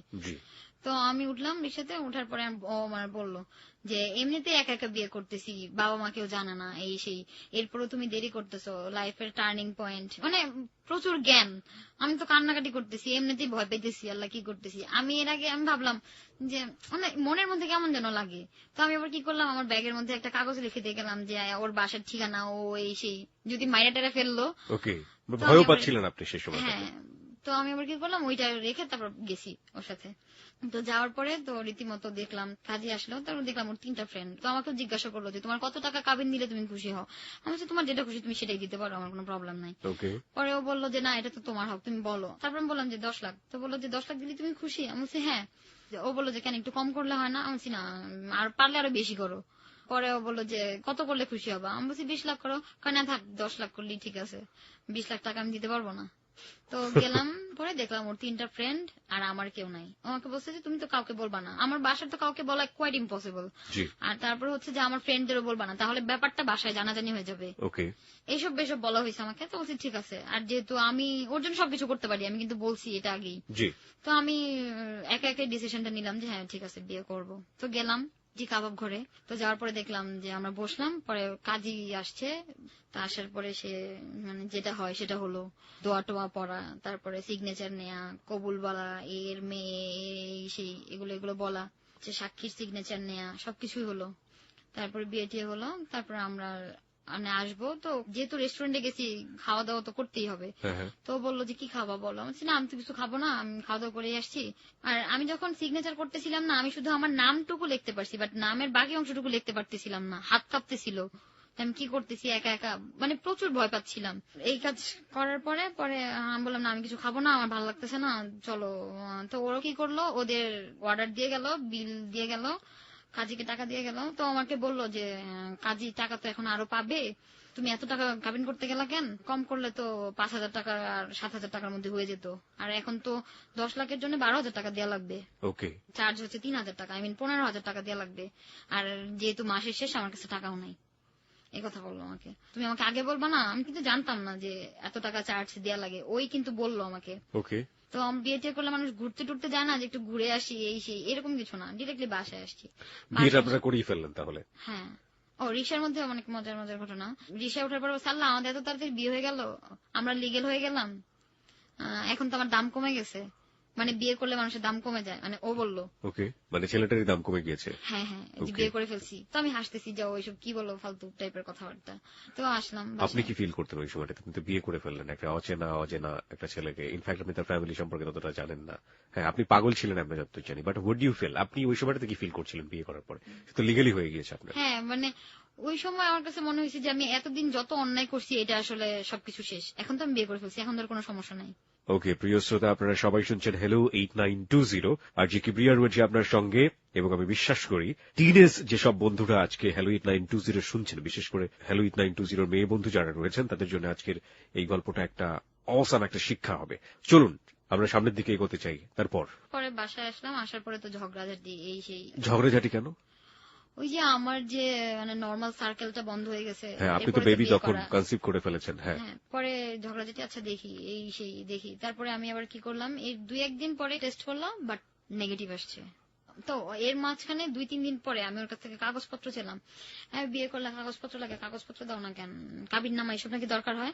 কাবির নামা যে বলতে হয় এটা আমি জানি না, আর ও আমাকে বলছে তোমার যত কাগজপত্র লাগবে তুমি আমার কাছ থেকে নিবা। সেও কাবির নামা বলে নাই। 3-4 দিন হয়ে গেছে, আমি আর চাই নাই। ওকে। তারপর যেদিন ও বিয়ে করে আসছে, আমি চাই তুমি কি সত্যি সত্যি বিয়ে করছো? তো বলে কি তাহলে কি মিথ্যামিথ্যি করলাম? কনফিউশনও হচ্ছিল আপনার ভিতরে? হ্যাঁ, আচ্ছা এত তাড়াতাড়ি বিয়ে হয়ে যায়, আমি তো বুঝলাম না, তাহলে প্রতিদিন এমন করে অনেকগুলো বিয়ে করা যাবে, মানে এরকম একটা কথা। মানে ফান করছিলেন আপনারা আলটিমেটলি? হ্যাঁ, তারপর তো পরে কি হলো, ও আমাদের বাসার সামনে আসলো, বাসার সামনে আসার পরে ওই দিন ঝগড়াঝাটি হলো, যে মানে সাথে সাথে এমআর কথা সে তুলছে। ও, এটা করার পরপরই বলছে যে এমআর করে ফেলো। হ্যাঁ হ্যাঁ হ্যাঁ। আর আপনার ভিতরে তখন না একটু ধীরে সুস্থে করি, হাজবেন্ড তো হয়েই গিয়েছে, রাখলেই কি হয়, এরকম একটা টেন্ডেন্সি, রাইট? না না না, রাখার টেন্ডেন্সি কখনোই ছিল না, মানে এরপরে ঝগড়াঝাটি শুরু করে দিছে। তারপরে আমি বলছি যে এই যা তুই সর এখান থেকে, মানে তুই তো আমারই, আমি ওর সাথে ও আমার সাথে। পরে ও গেল, যাওয়ার পরে আমি আবার ওকে কল করছি যে কই তুমি, তুমি আসো, আমার ভালো লাগতেছে না এই সেই। পরে ও আসলো, আসার পরে তো মিষ্টি মিষ্টি কথা এই সেই। 21 তারিখ ভালোভাবেই গেল। তো 21 তারিখে আমাকে রাতের বেলা কল করলো। তো 22 তারিখে ও আমার সাথে দেখা করতে আসা নাই। ওকে। থার্ড টাইম ও আসছে। আর যেহেতু মানে বিয়ে করলে তো মানুষের বাসর ঘর হবেই, তাই না, যে এটা তো সম্ভব না। দেখা গেছে আমাদের গেটের সামনে ও আমার হাত ধরে আছে, আমি ওর হাত ধরে আছি, আমি ওর কাঁধে মাথা দিয়ে আছি, ও আমাকে ধরে রাখছে। তো আমি বললাম যে কি দুর্ভাগ্য আমাদের, যে বাসর ঘর এখানে করতে হচ্ছে। পরে বলতেছে যে না ঠিক হয়ে যাবে সবকিছু। মানে গেটের সামনে আপনার বাসর ঘর করা শুরু করে দিয়েছেন? হ্যাঁ, গেটের সামনে? হ্যাঁ, গেটের সামনে, যেহেতু বিয়ে করছি। হ্যাঁ। আর উপর থেকে মানে লোক কাজ করতেছিল, তারা বললো যে আই কি প্রেম এই সেই, মানে এইরকম। বাসর ঘর বলতে আমরা যেটা বুঝে আসলে সেটা ছিল না, ওটা kind of little bit romance, right? Okay. তো আমাকে বললো যে টেনশন নিও না, সবকিছু ঠিক হয়ে যাবে।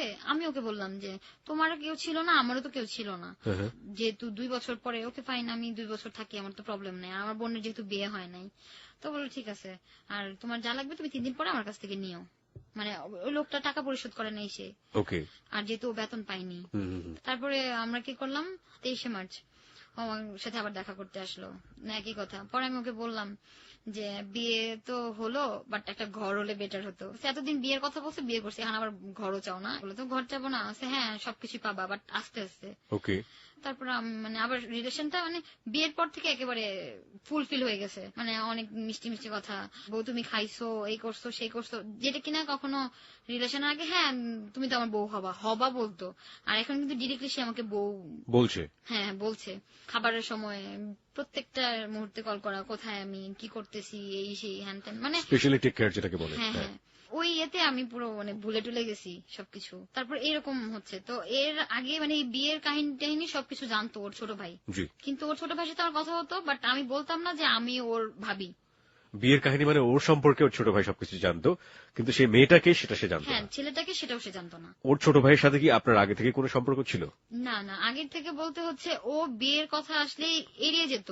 তো এই ব্যাপারটা আমাকে খুব মানে চিন্তিত করছে, যেহেতু 2011 সালে এরকম একটা কাজ করছে। মানে ফুললি তো আর বিলিভ করা যেতে পারে না যে একবার প্রতারণা করছে সে আরেকবারও করতে পারে।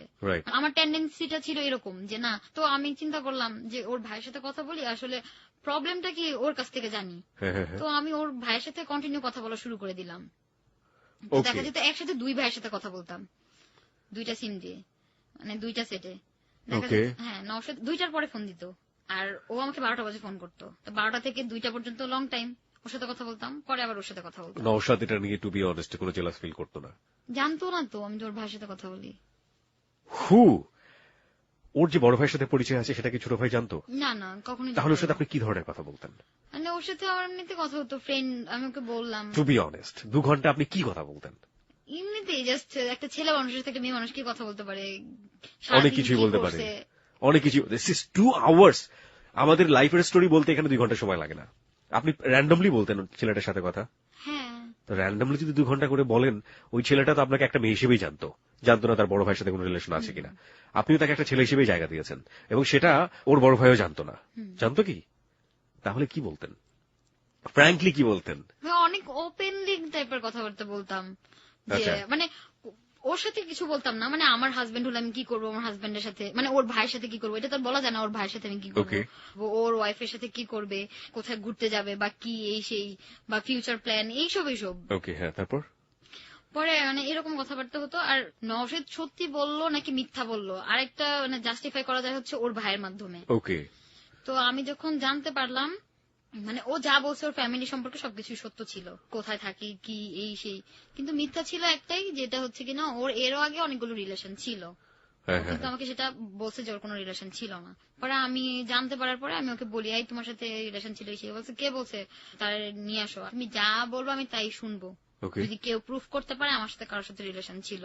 পরে আমি নিয়ে করলাম যে ওর ভাইকে আমি চিনি 2 দিন যাবত, আর আমি ওকে চিনি 3-4 বছর যাবত।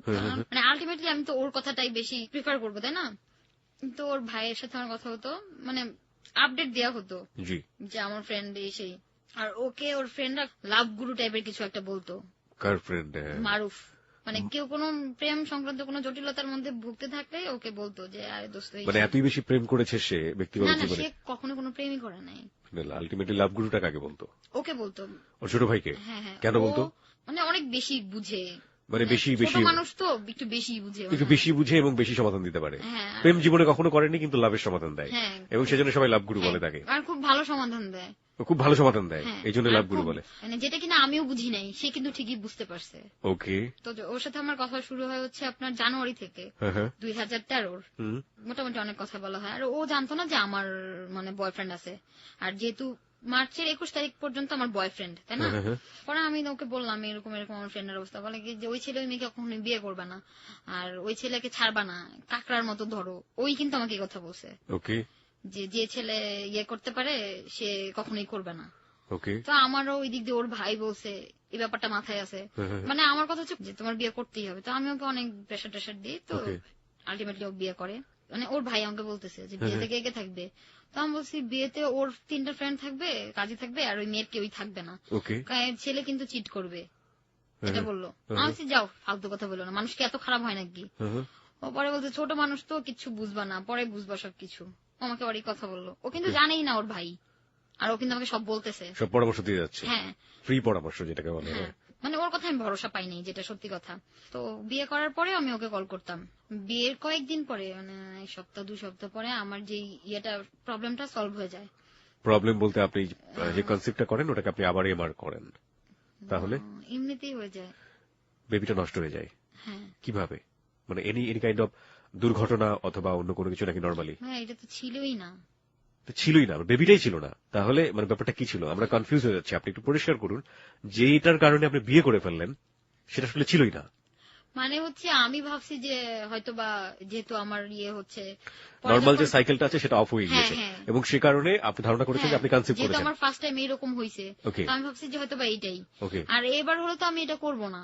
ওকে, যদিও করি, আমি তোমার জন্য এত রিস্ক নিয়ে নিব, এটা তো ঠিক না, তাই না? তুমি কিছু করো তারপরে আমি করি। ওকে, ব্যাপারটা এরকম ছিল। না বিয়ে তো করে ফেললেন, তার মানে এই যে কনসিভের ব্যাপারটা যেটা আসলে কনসিভ ছিল না, হ্যাঁ কিছুদিন পরে গিয়ে দেখলেন যে ইটস নরমাল, হ্যাঁ, এটা যদি এই মুহূর্তে না ঘটতো তাহলে কি বিয়ে করতেন? তাহলে হয়তো বা আমি করতাম বা ও করতো না, বা ও এটার জন্য করছে নাকি তাও তো বুঝতে পারেনি, কিন্তু সেটা না হওয়ার সম্ভাবনাটাই বেশি ছিল। হ্যাঁ। ওকে, হ্যাঁ, তারপর তো আমার খুব ভালো লাগতো ওর ভাইটার সাথে কথা বলতেও, যে ওর কাছ থেকে জানা যেত অনেক কিছু। ওর বাসার, তোমার ভাই কখন আসছে, ওরা দুই ভাই একসাথে খাওয়া দাওয়া করে, তাহলে জানতে পারতাম যে কি দিয়ে খাইলো। মানে আমার একটা অভ্যাস, এই কি দিয়ে খাওয়া দাওয়া করছো রাতের বেলা, যেহেতু সারাদিন তো আর জিজ্ঞাসা করা হয় না কখন আসছো বাসায়, বাসা থেকে বের হইছো নাকি, অফিস থেকে আসার পরে আড্ডা দিতে গেছো নাকি, এইগুলো। আর ও যদি মিথ্যা বলতো তাহলে কিন্তু মারুফের কাছ থেকে জানতে পারতাম। ওকে, তো এইভাবেই জিজ্ঞাসা করতাম। তো একটা সময় দেখা গেছে যে আমি ওকে বললাম যে এরকম এরকম আমার তো হয়েছে। মানে ও এটা শোনার পরে বলতেছে যে থ্যাঙ্কস গড, মানে ও এত খুশি হয়ে গেছে। আমি তো বুঝি নাই যে কি ব্যাপার, তুমি এত খুশি হয়েছো এই সেই। পরে আমাকে বললো যে তোমার সাথে আমার দেখা করা দরকার এই সেই। আচ্ছা ঠিক আছে আসো। তো আমাদের বাসার সামনে আসে। তো বাসার সামনে আসলো, আসার পরে আমাকে বলতেছে যে দেখো তোমার সাথে আমার কিছু কথা ছিল। হ্যাঁ বলো। পরে বললো আসলে আমি তো এটা বিয়ে করি নাই, এটা তো বিয়ে মানে নাটক ছিল। ওই ছেলেটা বলতেছে। হ্যাঁ, ততদিনে কি ওই ছেলেটা কি জেনে গিয়েছে যে আপনার এটা নরমাল ছিল, মানে আপনার এটা? হ্যাঁ জেনে গেছে। পরে তো সে আমাকে এটা বললো যে হ্যাঁ আমি তোমাকে বিয়ে করি নাই। নাও দিস ইজ দ্য পয়েন্ট, প্রিয় শ্রোতা, একটু আগে যেটা বলেছিলাম, প্রশ্ন করেছিলাম This track was downloaded from FusionBD.com. যে আসলে এই কনসিভের ব্যাপারটার কারণেই কি নওশাদ বিয়েটা করলো। যখন দেখলো যে না, এটা আসলে নর্মালি হয়ে গিয়েছে, বা এটা যদি কনসিভ হয়েও থাকতো, যে অ্যাবর্শনটা ওরা করাতে চেয়েছিল সেই অ্যাবর্শন করার পর নওশাদ গিয়ে হয়তো এই ধরনের কথা বলতো। ইনফ্যাক্ট সেটা সে বলেছে যে আমি তোমাকে বিয়ে করিনি, এটা সাজানো নাটক ছিল। গল্পের মোড়টা কিন্তু অদ্ভুতভাবে ঘুরে গেল এই জায়গাটাতে।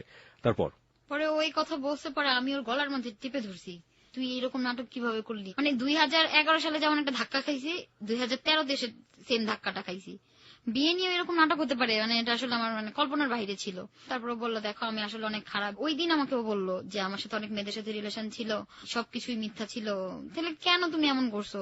এমন যদি হতো যে না তুমি দেখতে সুন্দর না, এটা তো এখন না, সুন্দর যদি নাও হয়ে থাকি 2010 থেকেই, তাহলে তোমার ব্যাক করা দরকার ছিল না 2011-তে।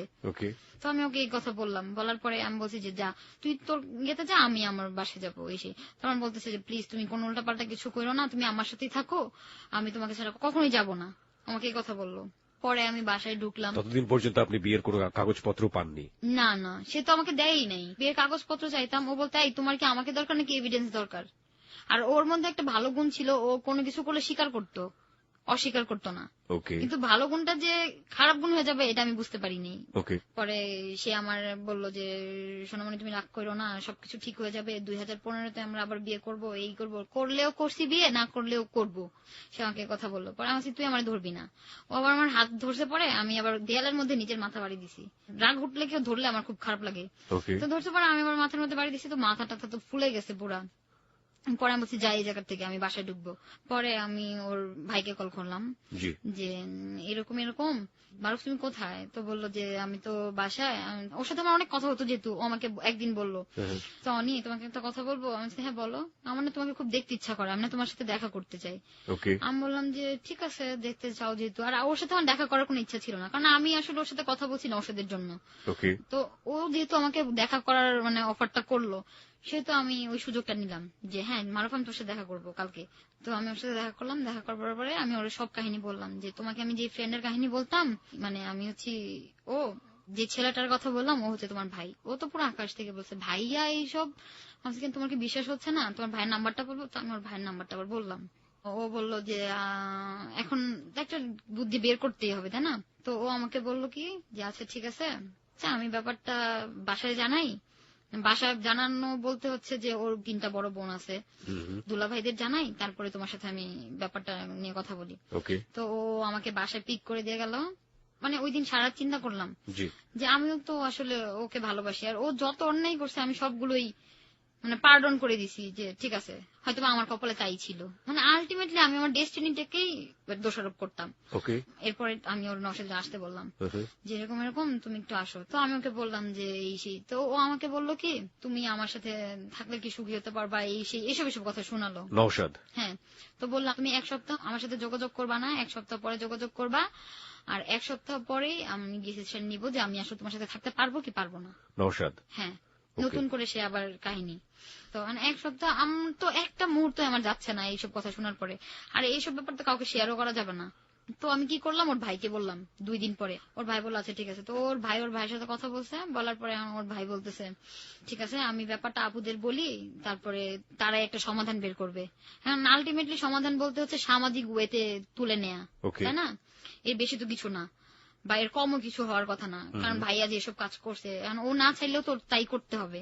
ও আমাকে কিন্তু ঠিক তাই বললো যে সে এত অন্যায় করে ফেলছে, এই সেই বললো যে হ্যাঁ বলছি আপুদের। তো আপুরা বলছে যে ও ফ্যামিলিতে ব্যাপারটা জানাজানি হয়ে গেল, তাই তো?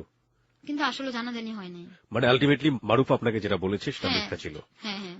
C this is another great point. দেখুন এতদিন ধরে যে ওই যে আপনি যেটা বলছিলেন কি লাভ গুরু হোয়াট এভার, যে মানে গুরু সে যে ভালোবাসার পরামর্শ দেয়, সেখানে অনেক অনেক বেশি নৈতিকতার কথাবার্তা, কিন্তু বাস্তব জীবনে যখন দেখলো সে তার আপন ভাই, তখন কিন্তু সে মেয়েটার পক্ষপাতিত্ব করেনি এবং সে ন্যায্য বিচার যেটা পাওয়ার কথা ছিল সেটার জন্য সে কিন্তু কাজ করেনি, সে তার ভাইয়ের জন্য পক্ষপাতিত্ব করলো। তারপর তো আমি নওশাদকে বললাম যে এখন আমি কি করব, তুমি কি চাও যে আমি তোমার বিরুদ্ধে মামলা টামলা করি? তো বললো যে না দেখো আমি এসব খুব ভয় পাই, হয় তুমি তোমার বাবা মাকে সবকিছু খুলে বলো, আর তা না হলে তুমি আবার বিয়ে করো, আর তা না হলে তুমি আমার কাগজপত্র দাও, যে কোনো একটা করো। 10 দিন সময় দিচ্ছি যে ঠিক আছে তুমি 10 দিনের মধ্যে যা করার করবা। তো 10 দিনের মধ্যে কিছু করতে পারলো না। পরে আমি কি করলাম, একটা লয়ারের কাছে গেলাম কথা বলার জন্য, যে আঙ্কেল এই অবস্থা। তো সে আমাকে বললো যে এইভাবে এভাবে এভাবে এভাবে হবে। এমন সময় ওর ছোট ভাই আমাকে কল করছে, কোথায় তুমি? আমি এই তো আমি তো একটু বাইরে আসছি। বাইরে কোথায়? মানে বারবার সে আমাকে একই কোশ্চেনটা করছে, আমি অ্যাভয়েড করছি তারপরেও। তো আমি বললাম যে আমি তো আসলে লয়ার আঙ্কেলের কাছে আসছি ব্যাপারটা ইয়ে করার জন্য। তো আমাকে বললো যে দেখো এইসব করা খুবই খারাপ, এইসব কিছু করো না, 1.5 মাস 2 মাস সময় চাচ্ছি, তুমি সময় দাও, আমি 2 মাসের মধ্যে সবকিছু ঠিক করে ফেলবো। আমার ভাই অপরাধ করছে, এর জন্য তো আমরা সবাই মানে সাফার করবো না। চিন্তা ভাবনা করলাম যে দেখি কি করা যায় কি করা যায়। পরে নওশাদও সেম টাইপের কথাটা বলছে, দেখো যে জিনিসটা সহজভাবে হবে সেই জিনিসটাতে এত ঝামেলা করে লাভ নাই, আমি তোমাকে সহজভাবেই আমার বাসায় তুলবো, এই সেই। তার মানে আমি চাই তুমি কি, তার মানে হচ্ছে তুমি কি বিয়ে করছো? হ্যাঁ আমি তো বিয়ে করছি, এই সেই এসব বললো। মানে আবার সেই মন গলানো কথাবার্তা।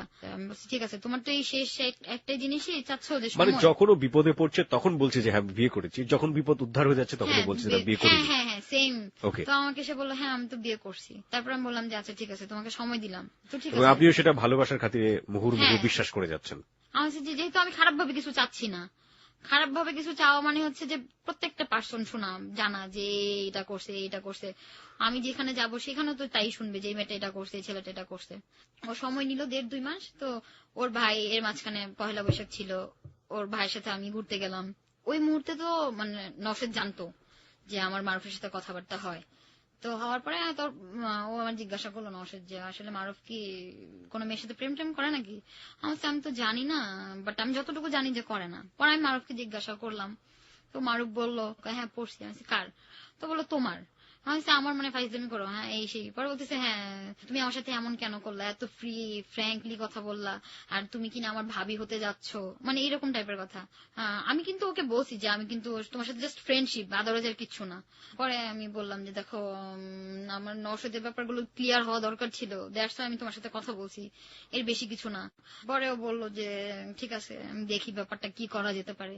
2-3 দিন পরে আমাকে কল করলো। প্রতিদিনই কল টল করে কথা হয়, কিন্তু 2-3 দিন পরে সে আমাকে জানালো যে সে তার আপুদের ব্যাপারটা বলছে। নওশাদ রাতের বেলা কল করে বললো যে হ্যাঁ আমি আপুদের ব্যাপারটা বলছি, মানে বড় আপুকে মারুফ ব্যাপারটা বলে দিয়েছে। এবার কি রিয়েলি বলেছিল সে? না না না, 2 ভাই মিলে জিনিসগুলো সাজিয়েছে। 2 ভাই মিলে এরপর থেকে নাটক শুরু করছে। ওকে। আর আমার মারুফের প্রতি খুব বিশ্বাস ছিল, ভাইয়ের চক্করে আসলে যে চাল পুরো ঘুরে যাবে এটা ভাবি নেই। ওকে। পরে আমি মারুফকে জিজ্ঞাসা করলাম মারুফ এরকম এরকম নওশাদ আমাকে বললো যে তোমার বোনদের সাথে তোমার কথা হয়েছে, আসলে কি কথা হয়েছে? পরে বলে কি হ্যাঁ। এটা নিয়ে কি হয়েছে? বলে কি হ্যাঁ আপুরা ওকে অনেক মারছে। তো এই সে ও আমাকে বললো যে আপুরা অনেক মারছে আমাকে, জুতা দিয়ে এই সেই হ্যান ত্যান, আমি অনেক খারাপ কাজ করছি, এটা যদি না মার খেতাম তাহলে বুঝতাম না, রিয়েলাইজ করতে পারতাম না তুমি আমার লাইফে কি, এই সেই নাটক। ওকে। তো আমাকে বললো যে দেখো তুমি আমাকে অনেক সময় দিছো, তুমি আমার জন্য অনেক কিছুই স্যাক্রিফাইস করছো, তুমি আমাকে আর 10 দিন সময় দাও। ওকে। আমি আচ্ছা ঠিক আছে, তোমাকে 10 দিন সময় না, তোমাকে আমি 20 দিনই সময় দিলাম। এই কথা বলার পরে 20 দিন সময় মানে আপনি কেন দিলেন? 20 দিন সময় পরে কি করবেন আপনারা? ও আমাকে উঠাই নিবে। ওকে। জুনের 10 তারিখে উঠাই নেওয়ার কথা। 1 তারিখেও আমরা কিন্তু নরসিংদীতে ঘুরতে যাই। ও আমাকে ওই দিনও বলে না যে ওরা বাসা ছাড়তেছে। সারাদিন কিন্তু ও আমার সাথে ছিল, সকাল থেকে রাত পর্যন্ত। ওকে। তো ঘুরার পরে ও আমাকে রাতের বেলা কল করলো। ওকে। 10:30টার দিকে কল করে বললো যে আপুদের বাসায় গেস্ট আসছে, গেস্ট তো আমার সাথে ঘুমাবে, তুমি এক কাজ করো, আজকে রাতে কথা হবে না। ওকে। তারপরের দিন কল করে সেম কাহিনী যে আপুর বাসার গেস্ট এখনো যায় নাই। মোটামুটি 7 তারিখ পর্যন্ত এরকম কাহিনী আমি দেখলাম। তো আমার মনের মধ্যে একটা ইয়ে হচ্ছে, আমি ওরে এতদিন যাবত চিনি, আমি ওরে বুঝবো না। ওকে। তো আমি ভাবলাম যে ঠিক আছে যাই, একটু জাস্টিফাই করা উচিত। তো আমি গেলাম, যাওয়ার পরে শুনতে পারি যে ওরা বাসা ছেড়ে দেয়। আচ্ছা, ওর বোনরা এখনো ছাড়া নাই। ওই বিল্ডিং এ আছে? হ্যাঁ, ওই বিল্ডিং নিচতলা ওর বোনরা থাকতো, আর ওরা থাকতো হচ্ছে দোতলায়। ওকে। আর যেখানে কিনা আমাকে আর 2 দিন পরে তোলার কথা 10 তারিখে, সেখানেও কিভাবে বাসা ছেড়ে দেয়। আর এই দিক থেকে মারুফের সাথে আমার আর কথা হতো না ওই ব্যাপারটার পর থেকে। জি। যে সময় নেওয়ার পরে ও আমার আর কল রিসিভ করে নাই। মানে ওর সময় ছিল হচ্ছে মে মাসের 20 তারিখ পর্যন্ত, এর মধ্যে কিছু করে নাই। তো আমি নওশাদরে বলছি যে আমি কি করব, তোমার বাসায় আসবো? বলছে না, তোমার বাসায় আসা দরকার নাই, মারুফ কি তোমাকে ইয়ে করবে নাকি আমি করব, তুমি ওর কথা কেন শুনবা, তুমি আমার কথা শুনবা। এই সেই তো আমি চিন্তা করলাম যে ঠিক আছে, যেহেতু 10 দিনের ব্যাপার তো শোনাই যেতে পারে। আপনি একের পর এক তাকে সুযোগ দিয়ে যাচ্ছেন। হ্যাঁ, এবং আপনার ফ্যামিলিতে কেউ কিছু জানে না। হ্যাঁ, আমি সুযোগ দিয়ে যাচ্ছি, প্লাস হচ্ছে আমি তাকে এটাও অ্যালার্ট করে দিচ্ছি যে তুমি যাই করো নাই করো, তুমি কিন্তু আমাকে ছাড়তে পারবা না। তো আমি কি করলাম, 8 তারিখে যাওয়ার পরে শুনি যে এরা বাসায় নেই। বাসায় নেই মানে কই গেছে, এরা তো বাসা ছেড়ে চলে গেছে। তারা একেবারে এখান থেকে রামপুরা চলে গেছে। পুরো এলাকা হ্যাঁ, চেঞ্জ 2 করে ভাই ফেলেছে। মিলে বাসা খুঁজছে, বাসা খুঁজার পরে শিফট হয়েছে তারা। আর যেটা কিনা তার বাবা মাও জানতো না যে তারা রামপুরা যাচ্ছে। ওকে। মানে 2 ভাইয়ের বুদ্ধি এখানে। তো ওই দিন আমি ওকে কল করতেছি ও রিসিভ করতেছে না। তো আমি পরে মেসেজ পাঠাইছি, পরে ও আমার কল রিসিভ করছে যে কি হয়েছে। আমি বলছি আমি তোর বোনের বাসায় আসতেছি, তুই তোর বোনের বাসায় আস। এবং বোন তো জানতো না কাহিনীগুলো? না, আর ওর ভাই 2টা বলছে কিন্তু যে আমি আপুদের সবকিছু বলছি। ওকে। কিন্তু মানে আমি যখন যাওয়ার পরে আমি বেল দিলাম, তো ওর আপু গেট খুললো। আমি বললাম যে শিউলি আপু? বললো হ্যাঁ। বলছি আপু আমি তো অনি, আপনি নিশ্চয়ই আমার নামটা শুনছেন। বলছে না তো। কেন আপু, আপনাকে মারুফ নওশাদ কিছু বলে নাই? বললো যে না, আমাকে তো কিছু বলে নাই। তবে সে আমাকে বললো যে ভিতরে আসো।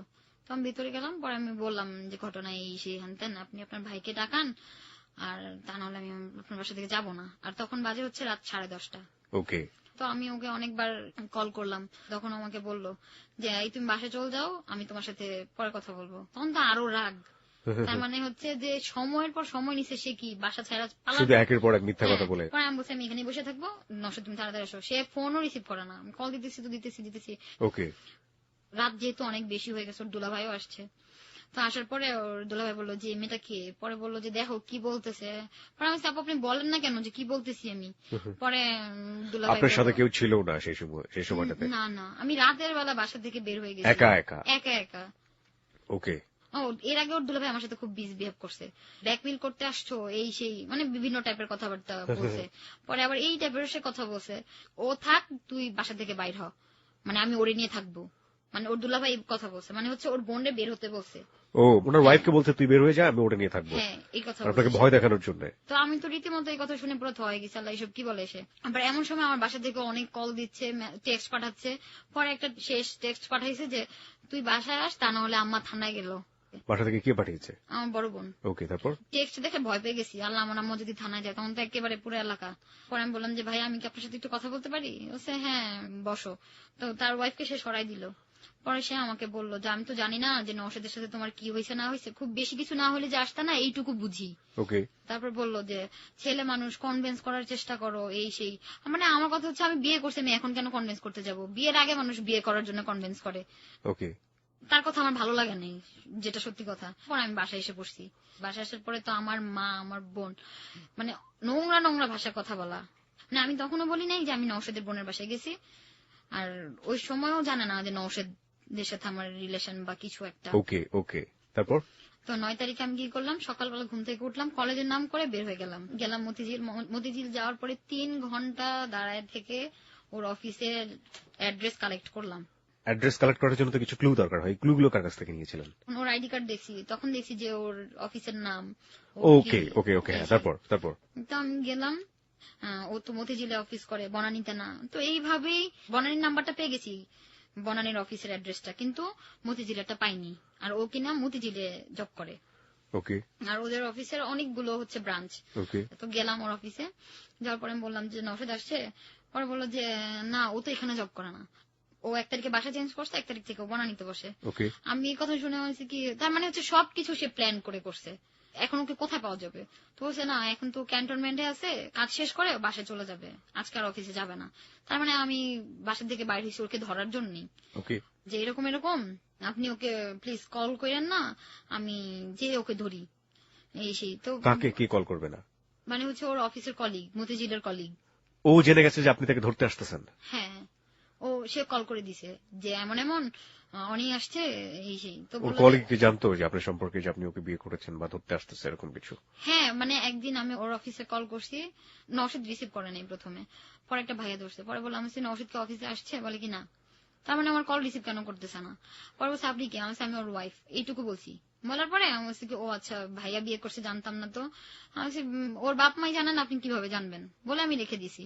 ওকে, কোনো না কোনো ভাবে বুঝতে পেরেছে ব্যাপারটা। তারপর মানে তো আপনি তাকে বললেন যে আপনি তাকে বলেন না যে আমি ধরতে আসতেছি। হ্যাঁ, তারপর পরে আমি তাকে বললাম যে আপনার বলা দরকার নেই, আমি ওইখানে যাই, যাওয়ার পর আপনি নাও পেতে পারেন, আমি ফোন করে দিই। পরে ও কল করছে যে নওশাদ ভাই এরকম এরকম অনিয়াপু আসছে, আপনি ইয়েতে এই করতে। তো বলে কি ফোনটা ওকে দে। আর আমার কাছে ওই সময় সেলফোন ছিল না, আমার সেট হারাই গেছে। ওকে সে আমাকে ফোনে ধরে দিল। পরে আমি বললাম যে তুমি থাকো, আমি আসতেছি। তো বললো তোমার আসা দরকার নাই, আমি অফিস করার পরে তোমার সাথে দেখা করতে আসবো। পরে ও কি করলো, আসলো না। পরে আমি গেলাম 9 তারিখে, লিফটে উঠবো, ওই সময় একটা ভাইয়ার সাথে আমার দেখা। তো আমাকে সে জিজ্ঞাসা করলো আপনি কত তলায় যাবেন? তো আমি বলছি আমি 18 তলায় যাবো। কার কাছে আসছেন? আমি বলছি আমি তো নওশাদের কাছে আসছি। বলছি নওশাদ ভাইয়া তো মতিঝিলের অফিসে বসে। আমি বলছি না, ও এখন 1 তারিখ থেকে এখানেই বসে। তারপরে বললো যে হ্যাঁ এখানেই বসে। তো আমি গেলাম, পরে ওর মানে ওই কলিগ যে সে কল করলো যে নওশাদ ভাই আপনি কোথায়, আপনাকে তো অনিয়াপু খুঁজতেছে এই সেই। পরে বললো যে ভাইয়া তুমি ওর নিয়ে একটু বসো, আমি আসতেছি। পরে ও আসলো, আসার পরে ওর কলিগটা চলে গেল। তো যাওয়ার পরে আমি বললাম যে দেখো, আমি তোমার সাথে ঝগড়াঝাটি কিছু করতে আসি নাই, হয় তুমি তোমার বাসায় আমাকে তুলবা, আমি বাসার থেকে ড্রেস ট্রেস নিয়ে বের হয়ে গেছি, ব্যাগের মধ্যে আমার কাপড়, ওকে আর তা না হলে তুমি আলাদা বাসা ভাড়া করে নিয়ে আমার সাথে থাকবা, যে কোনো একটা করবা। পরেও বললো যে চলো খাওয়া দাওয়া করি, তারপরে কথা বলবো, আমার প্রচুর ক্ষুধা পাইছে। আচ্ছা ঠিক আছে। তো ও কি করলো, সিএনজি নিল, নেওয়ার পরে আমরা টিএসি তে আসলাম। তো খাওয়া দাওয়া করলো, আমি কিছু খাওয়া দাওয়া করিনি। পরে বললো যে তুমি বাসায় চলো, আমি তোমার মাকে বলে আসি যে 1 সপ্তাহের মধ্যে আমি তোমাকে নিব। ও আমাকে এটা বলে আমার বাসায় নিয়ে আসলো। আমার বাসায় আসার পরে বলে কি, আপনার মেয়ে আমার বোনের বাসায় গেছে, আজকে আমার অফিসে গেছে, ও অনেক বাড়াবাড়ি করতেছে, ওরে কিছু বলেন। আর আমার পক্ষে ওকে অ্যাকসেপ্ট করা সম্ভব না। বাসায় এসে ডিরেক্ট এই কথা বললেন? হ্যাঁ, আমার মা কিছু জানে না, আমার বোনও কিছু জানে না, যেখানে এই ওকে কথা বলছে। মানে আমার মা একদম থ হয়ে গেছে। আমাকে বলে তুমি অন্য রুমে যাও, এই রুমের গেট লক করে দিছে আমার মা আর বোনের সাথে কথা বলার জন্য। পরে আম্মুরা যখন রুমে আসছে, আমি বলছি, কি বলছো তোমার? বলে এই কথা বলছে। পরে আমি যে দেখি ও নাই। পরে আমি মানে খালি পায়েই আমি দৌড়ায় ওর বোনের বাসায় গেছি। আপু আপনাদের বাসায় কি নওশাদ আসছে? বলে কি না, ও তো আসে নাই। আমি বলছি আপনার ভাইকে আসতে বলেন, আপনার ভাইয়ের সাথে আমার কথা আছে। তো সে আমাকে বললো যে দেখো ভাই, আমার ছেলের পরীক্ষা, এসে ওরা প্লেসে থাকতে পারবে না, এই সেই হ্যান ত্যান, আমি বাসা থেকে উঠবো না, আগে নওশাদ আসবে, তারপর আমার কাবির নামা দিবে, তারপর আমি উঠবো। মানে আমি কাবির নাম আপনি নিয়েই ছাড়বেন ওর কাছ হ্যাঁ থেকে? ঘাটতে আমি করে বসেই ছিলাম। ওকে পরে আমার আব্বু আম্মুকে খবর পাঠানো হলো, এরা আসলো, আমি আসি নাই, চিল্লাচিল্লি করছে এই সেই। পরে আমার আব্বু আম্মু বলছে যে তুমি বাইর হও, তোমার সাথে আমার কথা আছে এই সেই, এটা বলে তারা আমাকে বের করছে। বাসায় আসার পরে জায়গা হওয়ার হবে এই সেই। ওকে তারা কিন্তু আমাকে বলে আসছে যে হ্যাঁ দেন, যে ঠিক আছে তোমার যা খুশি তুমি তাই করো। কিন্তু বাসায় নেওয়ার পরে পুরাই উল্টা, সে আমারে বকাঝকা করতেছে। কে বকাঝকা করছে? আব্বু আম্মু, ওকে বড় বোন। তো আমি চিন্তা করলাম যে যা করছি সব নিজে নিজে করছি, এখনো তো আমি অন্যের জন্য বসে থাকবো না, যা করার আমি নিজেই করব। ওকে তো এরপরে আমি বলছি যে আমি মামলা করব এরপরের দিন 10 তারিখে। তো আমার বাসা থেকে একদম ডিরেক্টলি বলছে তুমি যদি এসব কিছু করো তাহলে আমাদের বাসায় থাকতে পারবে না। নওশাদের সাথে আমার এর চেয়ে তো অনেক বেশি বেশি ঝগড়া লাগছে, যদিও গার্ডিয়ান লেভেলে ব্যাপারটা যায়নি, যদি এবার গেছে। তো আমি ভাবছি ও আমাকে যেহেতু একদিন রাগ করছে, পরের দিন ঠিকই কল করবে। তো আমাকে যেহেতু ফোন দেয় নাই, তো আমি সকালবেলা খুব কান্নাকাটি শুরু করছি 11 তারিখে। পরে বাসায় সবাই বাইরে গেছে, আমি দোকানে যাওয়ার পরে রেড কিলার কিনে নিয়ে আসলাম। কি কিলার? র্যাট হ্যাঁ, কিলার? হ্যাঁ। মানে ইঁদুর মারার বিষ? ওকে একটা না, তারপর 2টা নিয়ে আসা। তো আমি কি করলাম, গোসল টোসল করলাম, ফ্রেশ ট্রেশ হলাম, হওয়ার পরে আমি খেয়ে ফেলছি 2টা একসাথে। মানে পাউডার টাইপের ছিল তো মুখে টোখে ভরেছিল। আপনি এটা কি মামলা করার আগেই আপনি? হ্যাঁ, মামলা করার আগে প্রথমে ভাবলেন যে আপনি মামলা করবেন, আপনি সেটা না করে আপনি ভাবলেন যে আপনি মামলা করে কি হবে, মরেই যাই। হ্যাঁ, কারণ আমার বাসা থেকে এটা দিবে না। মামলা করতে দিবে না, মামলা করলে তো আপনাকে বের করে দিবে বাসা থেকে, এরকম হ্যাঁ, একটা হ্যাঁ। কিছু। তো তারপর আপনি র্যাট কিলার খেলেন। হ্যাঁ, হ্যাঁ, তারপর খাওয়ার পরে তারপর আমার দাদু দৌড়ে আসছে যে কি হয়েছে এরকম এরকম, তো দেখলো যে মুখে এসেই সে বুঝে নেই আমি কি খাইছি, বাট সে ওই যে লেবু টেবু এগুলো নিয়ে আসছে। পরে আমি ফেলে টেলে দিচ্ছি, আমি খাই নাই। আমার ধারণা আমি আজকে মারাই যাবো, আমার আর দরকার নেই এই লাইফ। আর অনেক টাইপের কথা শুনতে হয়েছে আমার বাসাতে খুব হ্যাঁ, নোংরা বাসা নোংরা। থেকে শুনতে হয়েছে, ওদের ওইখান থেকেও শুনতে হয়েছে। পরে কি করলো, আমার আব্বু আম্মু আসলো, মানে আমার বমি হচ্ছিল, আমি মুখ ধরে রাখছি যাতে বমি না করি, যাতে বের না হয়ে হ্যাঁ যায়। বের না হয়, যাতে আমি মারা যাই। এমন বিশ্রী গন্ধ ছিল যে বের হয়ে গেছে সবকিছু। পরে ঢাকা মেডিকেল কলেজে নিয়ে গেল। নিয়ে যাওয়ার পরে তো আমি আমার লোকটাকে জিজ্ঞাসা করতেছি যে ইঁদুরের ওষুধ খেলে কি মানুষ মারা যায় না? সে বললো যে হ্যাঁ যায় তো। আমি বলছি, কই, আমি তো মরতেছি না। বলে যে আপনি এই মেয়েকে নিয়ে আসছেন, এই মেয়ে তো আবার সুইসাইড করার অ্যাটেম্প্ট নিবে, এর পরের বার নিলে জোরো সোরো ভাবে নিবে। তো সেটা বলার পরে তারপর আমার পুলিশ কেস টেস হলো, ওয়াশ করানোর জন্য একটা রুমে পাঠানো হলো। আমার হাত পা বাঁধলো, তারপরে ওয়াশ তো যে করছে সে খুব ভালো করেই জানে ওয়াশ কি, আর যে করে নাই সে যাতে কখনোই না করে। আমি ইঁদুরের ওষুধ খাওয়াতে ভয় পাই নাই, কিন্তু মানে যখন আমার হাত পা বাঁধছে আমি তো তখন কান্নাকাটি করতে করতে শেষ। এরপরে আবার গলার মধ্যে পাইপ ঢুকাইছে, এরপরে পানি টানি দিয়ে বের করা, মানে বিশ্রী একটা অবস্থা। ওয়াশ করানোর পরে 13 তারিখে বাসায় আসার পরে তারপর আমি আবার ওর অফিসে যাই।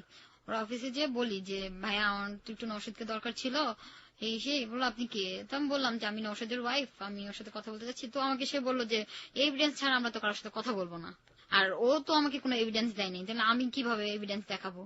তারপর সে আমাকে বললো যে অফিসের লোকজন আপনার সাথে এভাবে কথা বলছে? হ্যাঁ, অফিসের লোকজন, আমি আমার জানা মতে কারো কোনো এখতিয়ার নেই যে অফিসে যদি কেউ একজন স্ত্রীর পরিচয় দিয়ে বলেন যে আমি তার সাথে কথা বলতে চাই, এটা একদমই আইনি ব্যাপার, সেটা এখতিয়ারের আইনি ব্যাপারের পর্যায়গুলোতে কাবিন বা অন্যান্য জিনিসের দরকার হয়। কিন্তু অফিসে একজন লোক আরেকজন লোকের সাথে দেখা করবে স্ত্রীর পরিচয় দিয়ে, সেখানে আরেকজন লোক বাধা দেবে, এটা একেবারে অনাকাঙ্ক্ষিত।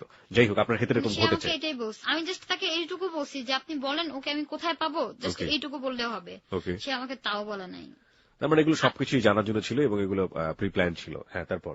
ভাইয়া আপনি একটু বলেন তো। বলছে ও খেলার জন্য সিলেক্ট হয়েছে, কোথায় কি কিচ্ছু জানি না। সে আমাকে এই কথা বললো। খেলার জন্য সিলেক্ট হয়েছে মানে? মানে ওই যে কর্পোরেট টিমে খেলার জন্য। ও আচ্ছা, ক্রিকেট খেলা বা অন্য কিছু, রাইট? হ্যাঁ, মানে ক্রিকেট। কর্পোরেট টিমগুলোতে তার অফিসও খেলেছে এবং সেখানে সে নিজেও একজন প্লেয়ার হিসেবে ছিল। ওকে, দ্যাটস ফাইন। পরে আরেকটা কলিগ বলল যে নওশাদ ভাইয়া তো সেগুন বাগিচাতে বসে, এখানে বসে না। আরেকজন কলিগ বলল সে তো মতিঝিল বসে। মানে একদম পুরো ঝামেলা পাকাই দিল। একদম প্ল্যান করা প্রত্যেকটা হ্যাঁ। এমপ্লয়ির সাথে। ওকে, মানে আমি একটা মানুষ, আমি আজকে হসপিটাল থেকে রিলিজ পাইছি, আমার কি মানে সম্ভব আসলে এইসব জায়গায় যে খুঁজা? আপনার ফ্যামিলি থেকে কোনো স্টেপ নিচ্ছিল না? আপনার ফ্যামিলিতে ক্লিয়ার করেছিলেন যে তার সাথে বিয়ে হয়েছে এরকম কিছু? হ্যাঁ, এটা তো 10 ফ্যামিলি থেকে কোনো স্টেপ নিচ্ছে না? না, 9 তারিখেই তো সবাই জানে। ফ্যামিলি থেকে আপনাকে কোনো হেল্প করেনি, কোনো স্টেপ না, নিচ্ছে না? আমি বলছি যে তুমি এইসব কিছু করলে বাসা থেকে বাইরে হয়ে যাও। ফ্যামিলি কি চাচ্ছিল? ফ্যামিলি চাচ্ছিল যা হওয়ার তোমার সাথে হয়েছে তুমি চুপ করে থাকো, তুমি কিছু আমাদের বলো নাই, এখনো কিছু বলা দরকার নাই। মানুষের লাইফে অনেক কিছু ঘটে। ওহো, ফ্যামিলি একবারে পুরোপুরি নীরব ভূমিকা পালন করেছে, হ্যাঁ, যেটা একেবারেই অনাকাঙ্ক্ষিত। হ্যাঁ, তারপর? মানে তাদের কথা হচ্ছে একটা যে তোমার জন্য কি আমার আর 3টা মেয়ে নষ্ট করবো? হ্যাঁ, আপনার তো আরো 3টা বোন ছিল, হ্যাঁ। তাদের উপরে একটা প্রভাব পড়বে। হ্যাঁ, তারপর? এখানকার স্থানীয় লোকজনকেও বলা হয়েছে যে ব্যাপারটা 10 তারিখে বলা হয়েছে। তো ওরা বলছে যে ঠিক আছে আমরা ব্যাপারটা দেখবো। তো এরা ব্যাপারটা দেখবো বলে আর মানে ছেলেকে হাজির করে না। কোনখানকার লোকজন এটা? মানে গোরানের স্থানীয় লোকজন যারা। কে বলেছে? মানে আমার আব্বু যে বলছে যে এরকম এরকম এই ছেলেটাকে দরকার, তো বললো যে এভিডেন্স ছাড়া তো কিছু হবে না। করার নেই, হ্যাঁ। রাইট। আমার কথা হচ্ছে ছেলেটাকে একটু হাজির করুক, আমি ওর সাথে কথা বলবো 2 মিনিট। আমার কথা হচ্ছে এখানে এভিডেন্স নিয়ে আসো, ছেলে আছে।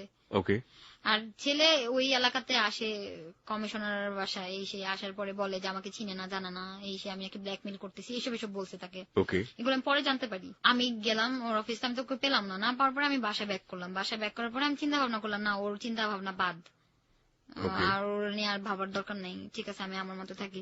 আবার আমার মধ্যে একটা ব্যাপার কাজ করতো, আলটিমেটলি ওর একটা শেষ হওয়া উচিত। তো যে না, আমি ওর খুঁজে বের করবই। তো কি করলাম, আমি 16 তারিখে হঠাৎ করে টিভি ছাড়লাম, সকালবেলা দেখি যে খেলা হচ্ছে। ওকে, তো আমি আবার ওর অফিসের একটা ভাইয়াকে কল করলাম, মার্কেটিং ডিপার্টমেন্টের। বললাম যে ভাইয়া আপনাদের টিমের খেলা কবে? তো বললো যে হ্যাঁ আজকে তো খেলা আছে। আমি সত্যি? বলে কি হ্যাঁ 12টা থেকে খেলা, এই সেই। পরে আমি গেলাম মিরপুর ইন্ডোর স্টেডিয়ামে। ওকে, যাওয়ার পরে তো গ্যালারি থেকে ড্রেসিং রুম দেখা যায়, ও হাততালি দিতেছে।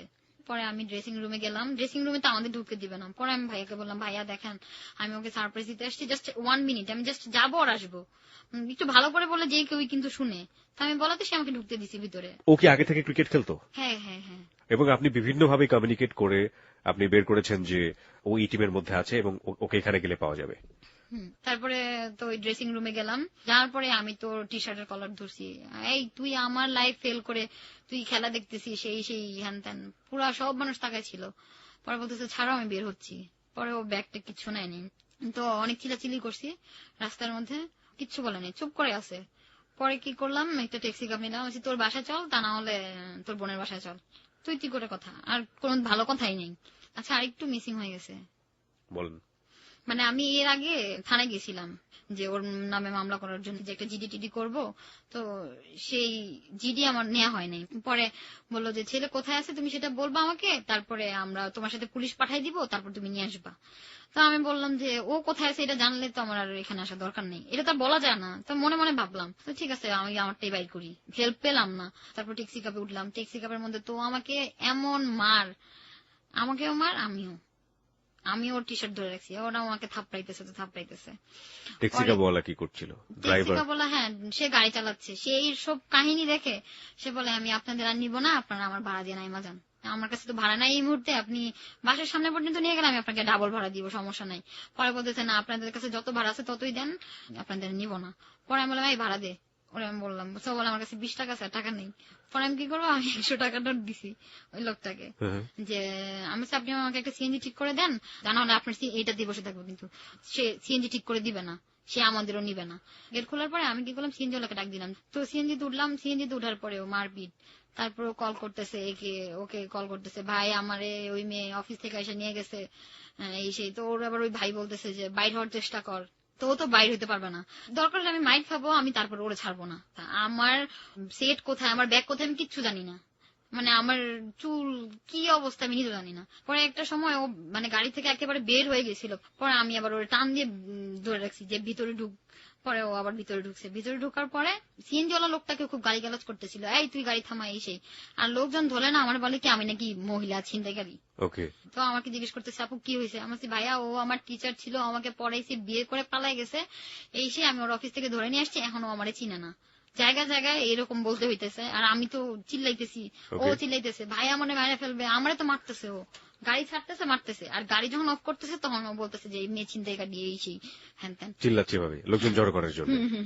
তো লোকজন যখন জড়ো হয়েছে, হওয়ার পরে বলতেছে যে ওকে বের করে দেন, ওর মানে স্মৃতিশক্তি চলে গেছে, মাইক দিলে আসবে। ও আমার বলতেছে তুমি আমাকে বের করো না, বের করলে পাবলিকের মাইর, তাহলে চুপচাপ ভাবে যাও। তারপরে কি করলো, অবশেষে আমাদের সার্জেন্ট ধরলো, ধরার পরে বললো যে কি সমস্যা। পরে আমি বললাম যে আঙ্কেল এই যে আমার আইডি কার্ড, ও আমার হাজবেন্ড, মানে ও সার্জেন্টকেও সেম কথা বললো, মেয়ে ছিনতাইকারী আমাকে ধরে নিয়ে আসছে এই সেই। পরে আমি সার্জেন্টকে বললাম যে আঙ্কেল এই অবস্থা, আমি এতে পড়ি, আপনি প্লিজ মানে আমাদের যেতে দেন। আর তো সে বলতেছে এই ওদের তেজগাঁ থানায় নিয়ে যা। তো আমি বললাম যে আঙ্কেল আমাদের বাসা তো তেজগাঁতে না, আমাদের বাসা হচ্ছে সবুজবাগ, আপনি প্লিজ সবুজবাগে থানাতে নিয়ে যেতে বলেন। তো সিএনজিওয়ালাকে বলছে একদম ডিরেক্টলি সবুজবাগে থামবি, আর ডানে বামে কোথাও থামাবি না। থানায় নিয়ে আসছি। পরে আমি বললাম যে আঙ্কেল এইটাই হচ্ছে সেটা, আমি যার ইয়ে করতে আসছি। ওখানে কি আগে আপনি জিডি করে রেখেছিলেন থানাতে? মানে বলে রাখছিলাম যে এই মেয়েটা আসছিল, আমরা জিডি নেই, বলছি যে ছেলেটাকে দেখায় দাও, আমরা ধরে নিয়ে আসবো। এটা কি সেই সবুজবাগ থানাতেই করেছিলেন আপনি? হ্যাঁ হ্যাঁ হ্যাঁ, ওকে, আমাদের বাসার কাছাকাছি। ওকে। পরে ওসি আসছে রাতের বেলা, এসআই, আমি তো ঘরে নিয়ে গেছি হচ্ছে বিকেল দিকে। পরে এরা সবাইকে মানে ডাকাইছে, এসআই জিজ্ঞাসা করতেছে কি হয় আপনার, এই আপনাকে ধরে নিয়ে আসছে, এবার আমি কি চিনি না। পরে তো আমি জুতা খুলছি যে তোরে জুতা দিয়ে পিটাবো, ঠিক করে বল তুই চিনোস নাকি চিনোস না। বলার পরে সবাইকে ডাকালো, ওর বাবা আসলো রাতের বেলা, পরে ওর এলাকার 2টা ভাই আসলো, বিভিন্ন লোকজন আসলো। তারপরে বললো যে ঠিক আছে এটা তো ইয়ে হয়ে গেছে হ্যান ত্যান, তোমরা যে কোনো একটা কাজ এখন তো করতে হবে। পরে বলতেছে যে হয় তুমি এই মেয়েকে বিয়ে করবা, আর তা না হলে ও মামলা করবে, যে কোনো একটা। কে মামলা করবে? আমি মামলা করবো। বিয়ে করার প্রসঙ্গটা কেন আসবে? বিয়ে তো আপনারা করেই ফেলেছেন, তাহলে বিয়ে করার কথা কেন বলছেন? ওই আমার কাছে, তুমি ওর বিয়ে করছো, তোমার কাছে কোনো এভিডেন্স আছে? ওকে, ছেলেটা এভিডেন্স দিচ্ছে না? না, সে আমাকে চিনেই না, এভিডেন্স কোত্থেকে দিবে? ওকে, যদি এভিডেন্স নাই পেয়ে থাকে তাহলে তো ছেলের পক্ষ থেকেও একটা যুক্তি দাঁড় করানো সম্ভব, তাহলে সেই ছেলেটাকে আপনাকে কেন বিয়ে করতে বলবে?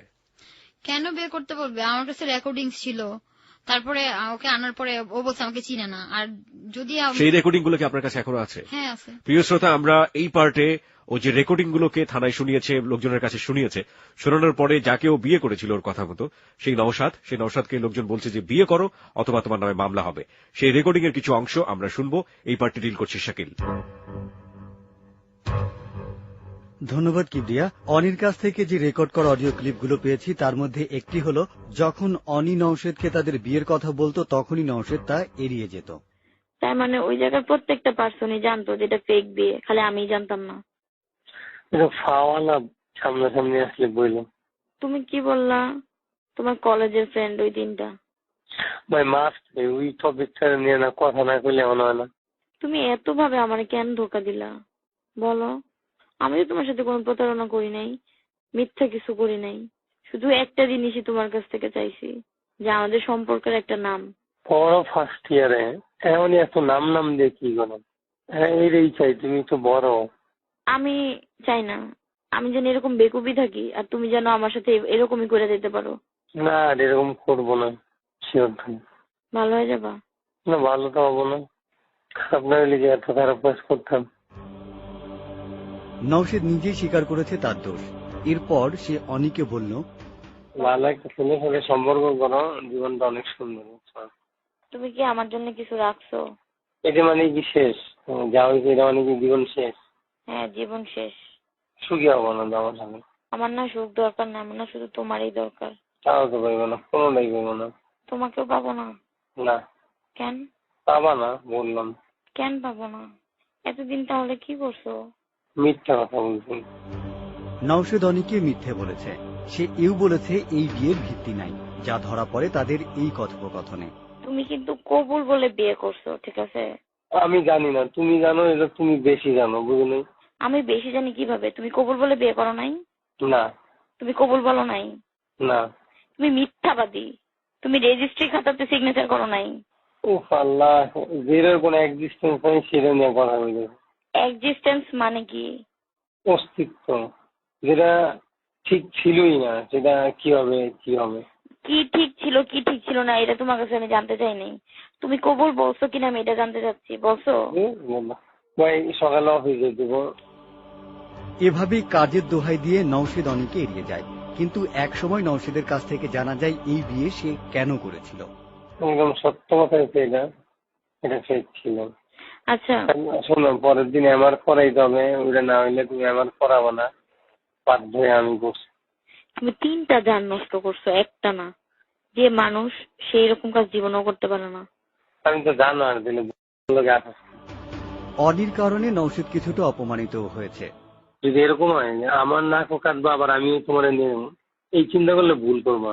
আমি তোমাকে সহজ করার জন্য বলছি, তোমার নাক কাটানোর জন্য বলি নাই।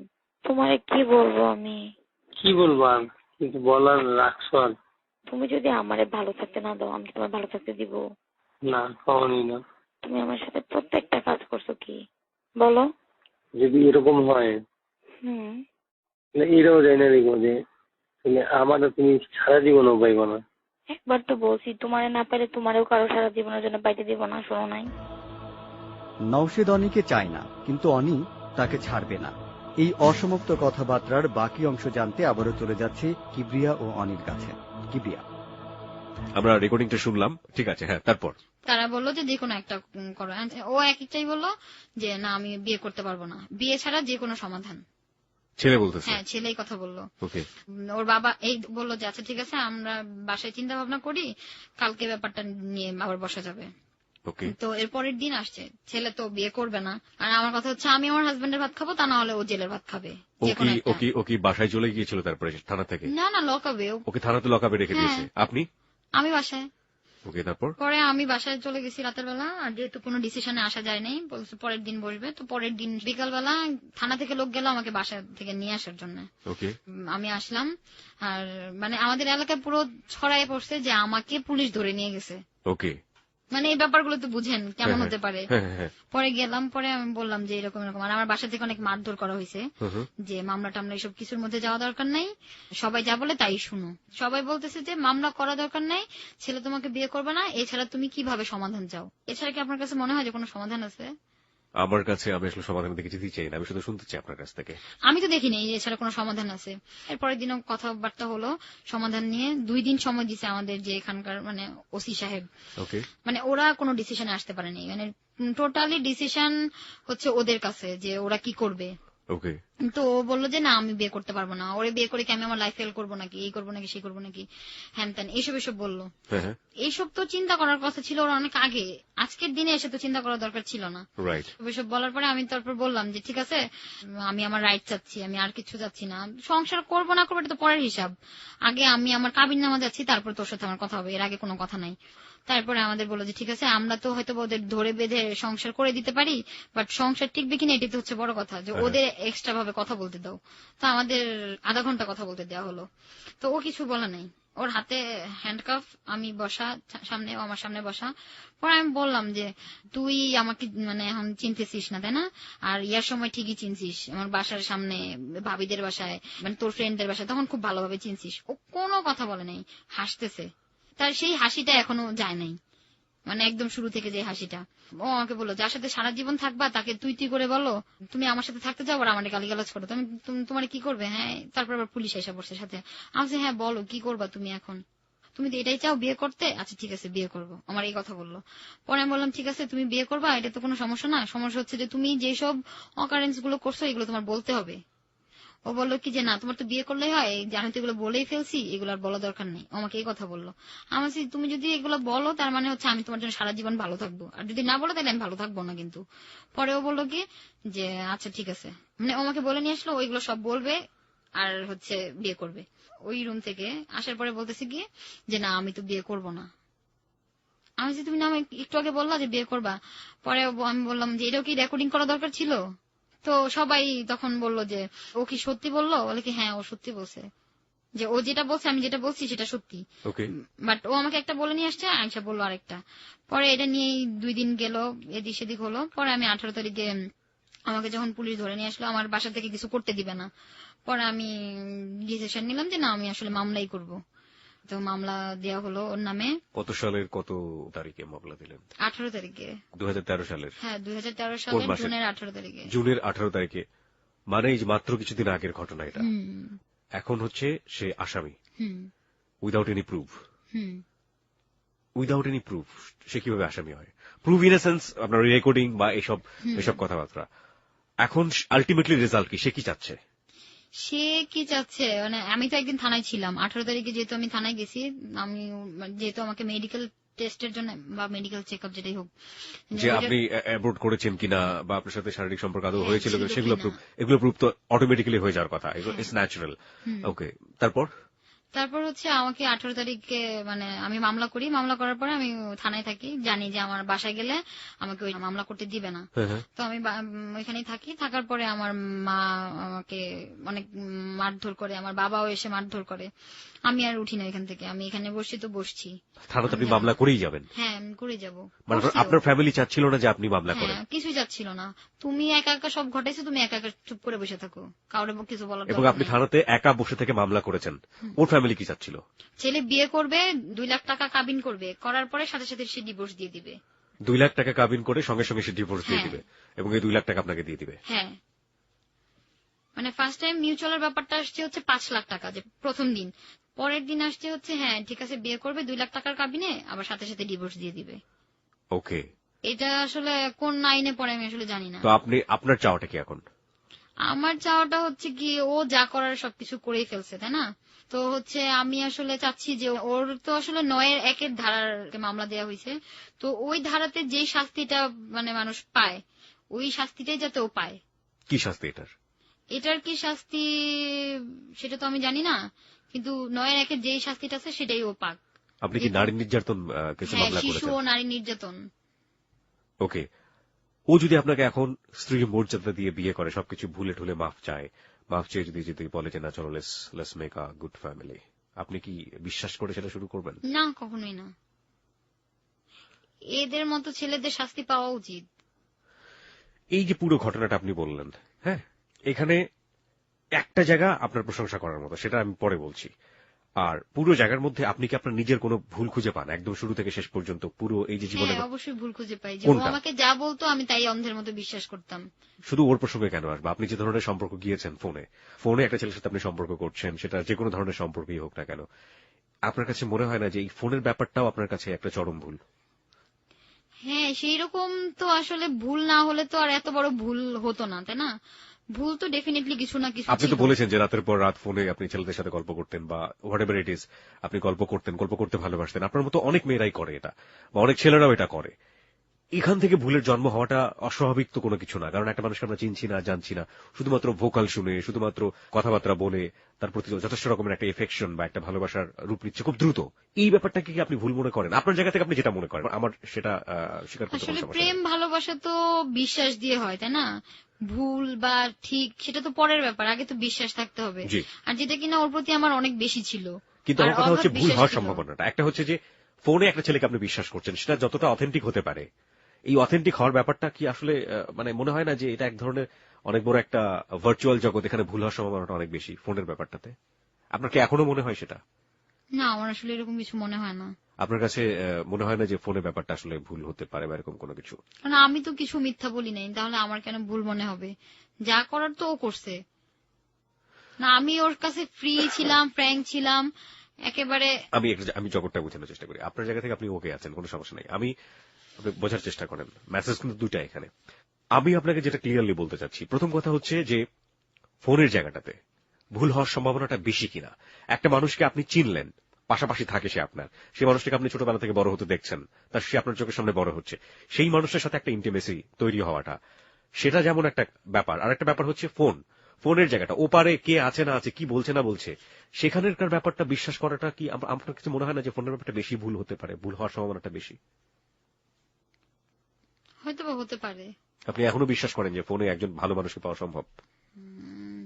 এখন তো আর কারো চিন্তা করি না যে কিছু পাওয়া সম্ভব বা কিছু পাওয়া সম্ভব না। ওকে, ফাইন। এইসব আমি কথা আরো একটা শুনলে- এক্সাম্পল দিতে চাই আপনাকে। ধরেন আপনারই ছোট বোন কিংবা আপনারই বড় বোন, সে রাতের পর রাত ফোনে কারোর সাথে ভাবে কথা বলছে, আড্ডা দিচ্ছে, আপনি এটাকে সহজভাবে নিতে পারবেন এখন? না।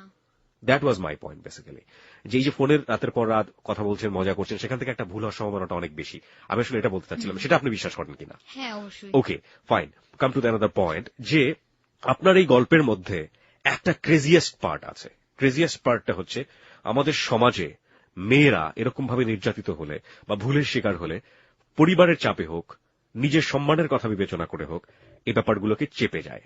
কিন্তু ও শেষ পর্যন্ত এটা চাপেনি এবং এখন পর্যন্ত ও লড়ে যাচ্ছে। ওর মামলার কাগজপত্রগুলো আমরা দেখেছি, এবং ওর যে জবানবন্দি বা আত্মহত্যা করার চেষ্টা, ডাক্তারের কাগজপত্র, মামলার কাগজপত্র, সবগুলো আমরা চেক করেছি। প্রিয় শ্রোতা, এই জায়গাটা আমার কাছে খুব বেশি প্রশংসার মনে হয়েছে। আইনের সাহায্য সে নিয়েছে এবং শেষ পর্যন্ত সে লড়ে যাবে। আপনি চান ওর বিচার হোক? হ্যাঁ, ডেফিনেটলি। এটার জন্য আপনার যা করার প্রয়োজন আইনিভাবে, হ্যাঁ, আমি ন্যায়গত, সবকিছুই করব। এটার জন্য যদি তোমার ফ্যামিলি থেকে বের করে দেয় আপনাকে? বের হয়ে যাব। আমাকে তো আমার ফ্যামিলি থেকে বের করেই দিছে। আমার আম্মু, আমার আব্বু ডিরেক্টলি বলছে যে এই মেয়ে আমার না, এরকম মেয়ে আমি ইয়ে করি নাই, এই সেই থানার মধ্যে সবার সামনে মারধর করছে। তারপর আমি আমার জায়গায় অটুট ছিলাম। এই যে আপনি যে আপনার জীবনের গল্প বললেন, এখানে যে আপনার যে ভুলগুলো, সেই ভুলগুলোর জন্য আপনার কি বলার আছে? আমার 2-3টা কথা বলার আছে। সেটা হচ্ছে যে ভুল অ্যাকচুয়ালি যাই হোক না কেন, এটা আসলে প্যারেন্টস কে জানানো উচিত। সবাই ফেলে দিলেও বাবা মা কখনোই ফেলবে না। যে ভুলটা কিনা আমি করছি ফ্রেন্ডদের বলা, যারা কিনা আমার কোনো সলিউশন দিতে পারে নাই, আমার সেটা নিয়ে এখন পর্যন্ত আমাকে এটা টানতে হচ্ছে। ওকে, আর যেটা কিনা আমি আমার যদি প্যারেন্টস কে বলতাম তাহলে আমার আজকে এই অবস্থা হতো না।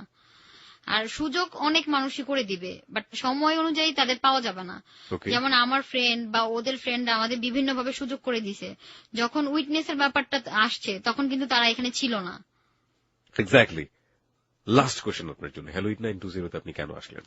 আমি আসলে যাচ্ছিলাম যে এটা আসলে মিডিয়া যদি এটার মধ্যে ইনভলভ হয়, যে আসলে এটা কিন্তু সবাই শুনে মোটামুটি, যে ওইভাবে ওইটাকে যদি মানে প্রোটেস্ট করা যেতে পারে। Media involve in a sense what? মানে মিডিয়া কিভাবে আপনাকে হেল্প করবে এখানে? মানে এটা আসলে সবাই শুনে মোটামুটি, আমি যতগুলো ইয়েতে শুনলাম। হ্যাঁ, হ্যালো 8920 আপনার জানা মতে সবাই শোনে, ওকে আমরা এগ্রি করছি এই জায়গাটা থেকে। তো সেখানে আপনার হেল্পটা কি হতে পারে? আপনি কি মামলার ব্যাপারে হেল্পের জন্য আমাদের কাছে এসেছেন? দুইটার জন্য আসছি, একটা হচ্ছে মামলা আর একটা হচ্ছে যে আমি যেভাবে ভুল করে গেছি এই ভুলগুলো যাতে মানুষ না করে, ফ্রেন্ড চুজের ক্ষেত্রে বা বয়ফ্রেন্ড চুজের ক্ষেত্রে বা এইসব রিলেশন করার ক্ষেত্রে, এটাই। সেকেন্ড পয়েন্ট আমাদের কাছে খুব বেশি ইম্পর্টেন্ট, যে ও যেটা বললো ওর জীবন দিয়ে। আপনার বয়স তো কত বছর চলছে এখন সবকিছু? 20।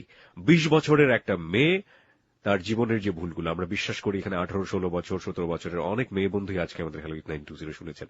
ও কয়েকটা ভুলের কথা বলেছে। একটা হচ্ছে আমার ফ্রেন্ড সার্কেল, যারা আমাকে এই ভুল কাজগুলোকে উৎসাহ দিয়েছে। 2 নাম্বার হচ্ছে ওর হ্যাবিট, রাতের বেলা ঘন্টার পর ঘন্টা ছেলেদের সাথে ফোনে কথা বলা, এবং একই সাথে সে বিলিভ করেছে। 3 নাম্বার ছিল যে ও প্যারেন্টাল গাইডেন্সের যে ব্যাপারটা, সে প্যারেন্টাল গাইডেন্স ওর থাকা পর্যায়েও ও কিন্তু সেগুলো সেভাবে নেয়নি। এবং এই ভুলগুলো যাতে কেউ না করে, এবং এই ভুলগুলো করলে তার পরিণতি কি হতে পারে সেটা কিন্তু আজকে দেখিয়ে দিয়ে গেছে। আমরা অনির জন্য অনেক শুভকামনা করব যে অনির সামনের যে জীবন, সেই সামনের জীবনটা অনেক বেশি সুন্দর হবে, এবং অনি নিজের জীবন থেকে যে ভুলগুলো করেছে সেই ভুলগুলো থেকে অনি বের হয়ে আসবে। এবং অনেকে আমরা একই সাথে সাধুবাদ জানাতে চাই এই অর্থে যে মামলাটি এখন চলছে, সেটা যদি সঠিক হয়ে থাকে তাহলে সেই মামলাটির যে সঠিক বিচার, সেটার জন্য আমরা বিচার বিভাগের বিচারের অপেক্ষায় থাকলাম। সেখানে যিনি ন্যায় বিচার পাওয়ার, সে নওশাদ পাক আর অনি পাক, যেটাই পাক না কেন, যার ন্যায় বিচার আসলে পাওয়া উচিত সেই যেন ন্যায় বিচারটা পায়। তবে ওর যেটা দাবি সেটা হলো যে ওর প্রতি অন্যায় হয়েছে, এবং অন্যায়টার জন্য নারী বড় কথা না, একজন মানুষ হিসেবে সমাজে শত প্রতিকূলতা থাকার পরেও আমি সেই অন্যায়ের বিচার চাইতে থানার দ্বারস্থ হয়েছি, এবং আমি সেটা শেষ পর্যন্ত চাই। এই জায়গাটুকুকে আমরা স্বাগত জানাতে চাই হ্যালো 920 থেকে। বাঘ দেখলে হরিণকে সাবধান করে দেয়।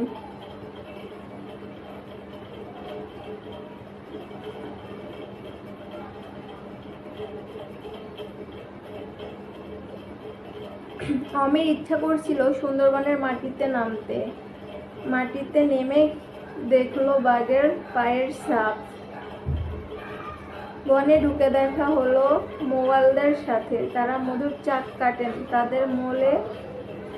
তাদের বলে মোয়াল। মোয়ালরা অমিকে মধু খেতে দিলেন। সুন্দরবনের আকাশে বিকাল নেমে এলো। ওরা সুন্দরবনে ঘোরা শেষ করে বিকেল হতে না হতেই সুন্দরবন থেকে বেরিয়ে আসলো। সেখানে অনেক ধরনের পশু পাখি থাকে, যার জন্য সন্ধ্যার পরে তাদের ওখানে থাকা উচিত নয়। সে কারণে তারা বিকেল হতে হতে ওখান থেকে বেরিয়ে এসেছে। অমির অনেক ভালো লাগে বানরগুলো হরিণকে পাছা ছিঁড়ে খেতে দেয় সেটা দেখে। আবার হরিণের পিঠে বানর চড়ে ঘুরে, এগুলোও দেখে অমির অনেক ভালো লাগে।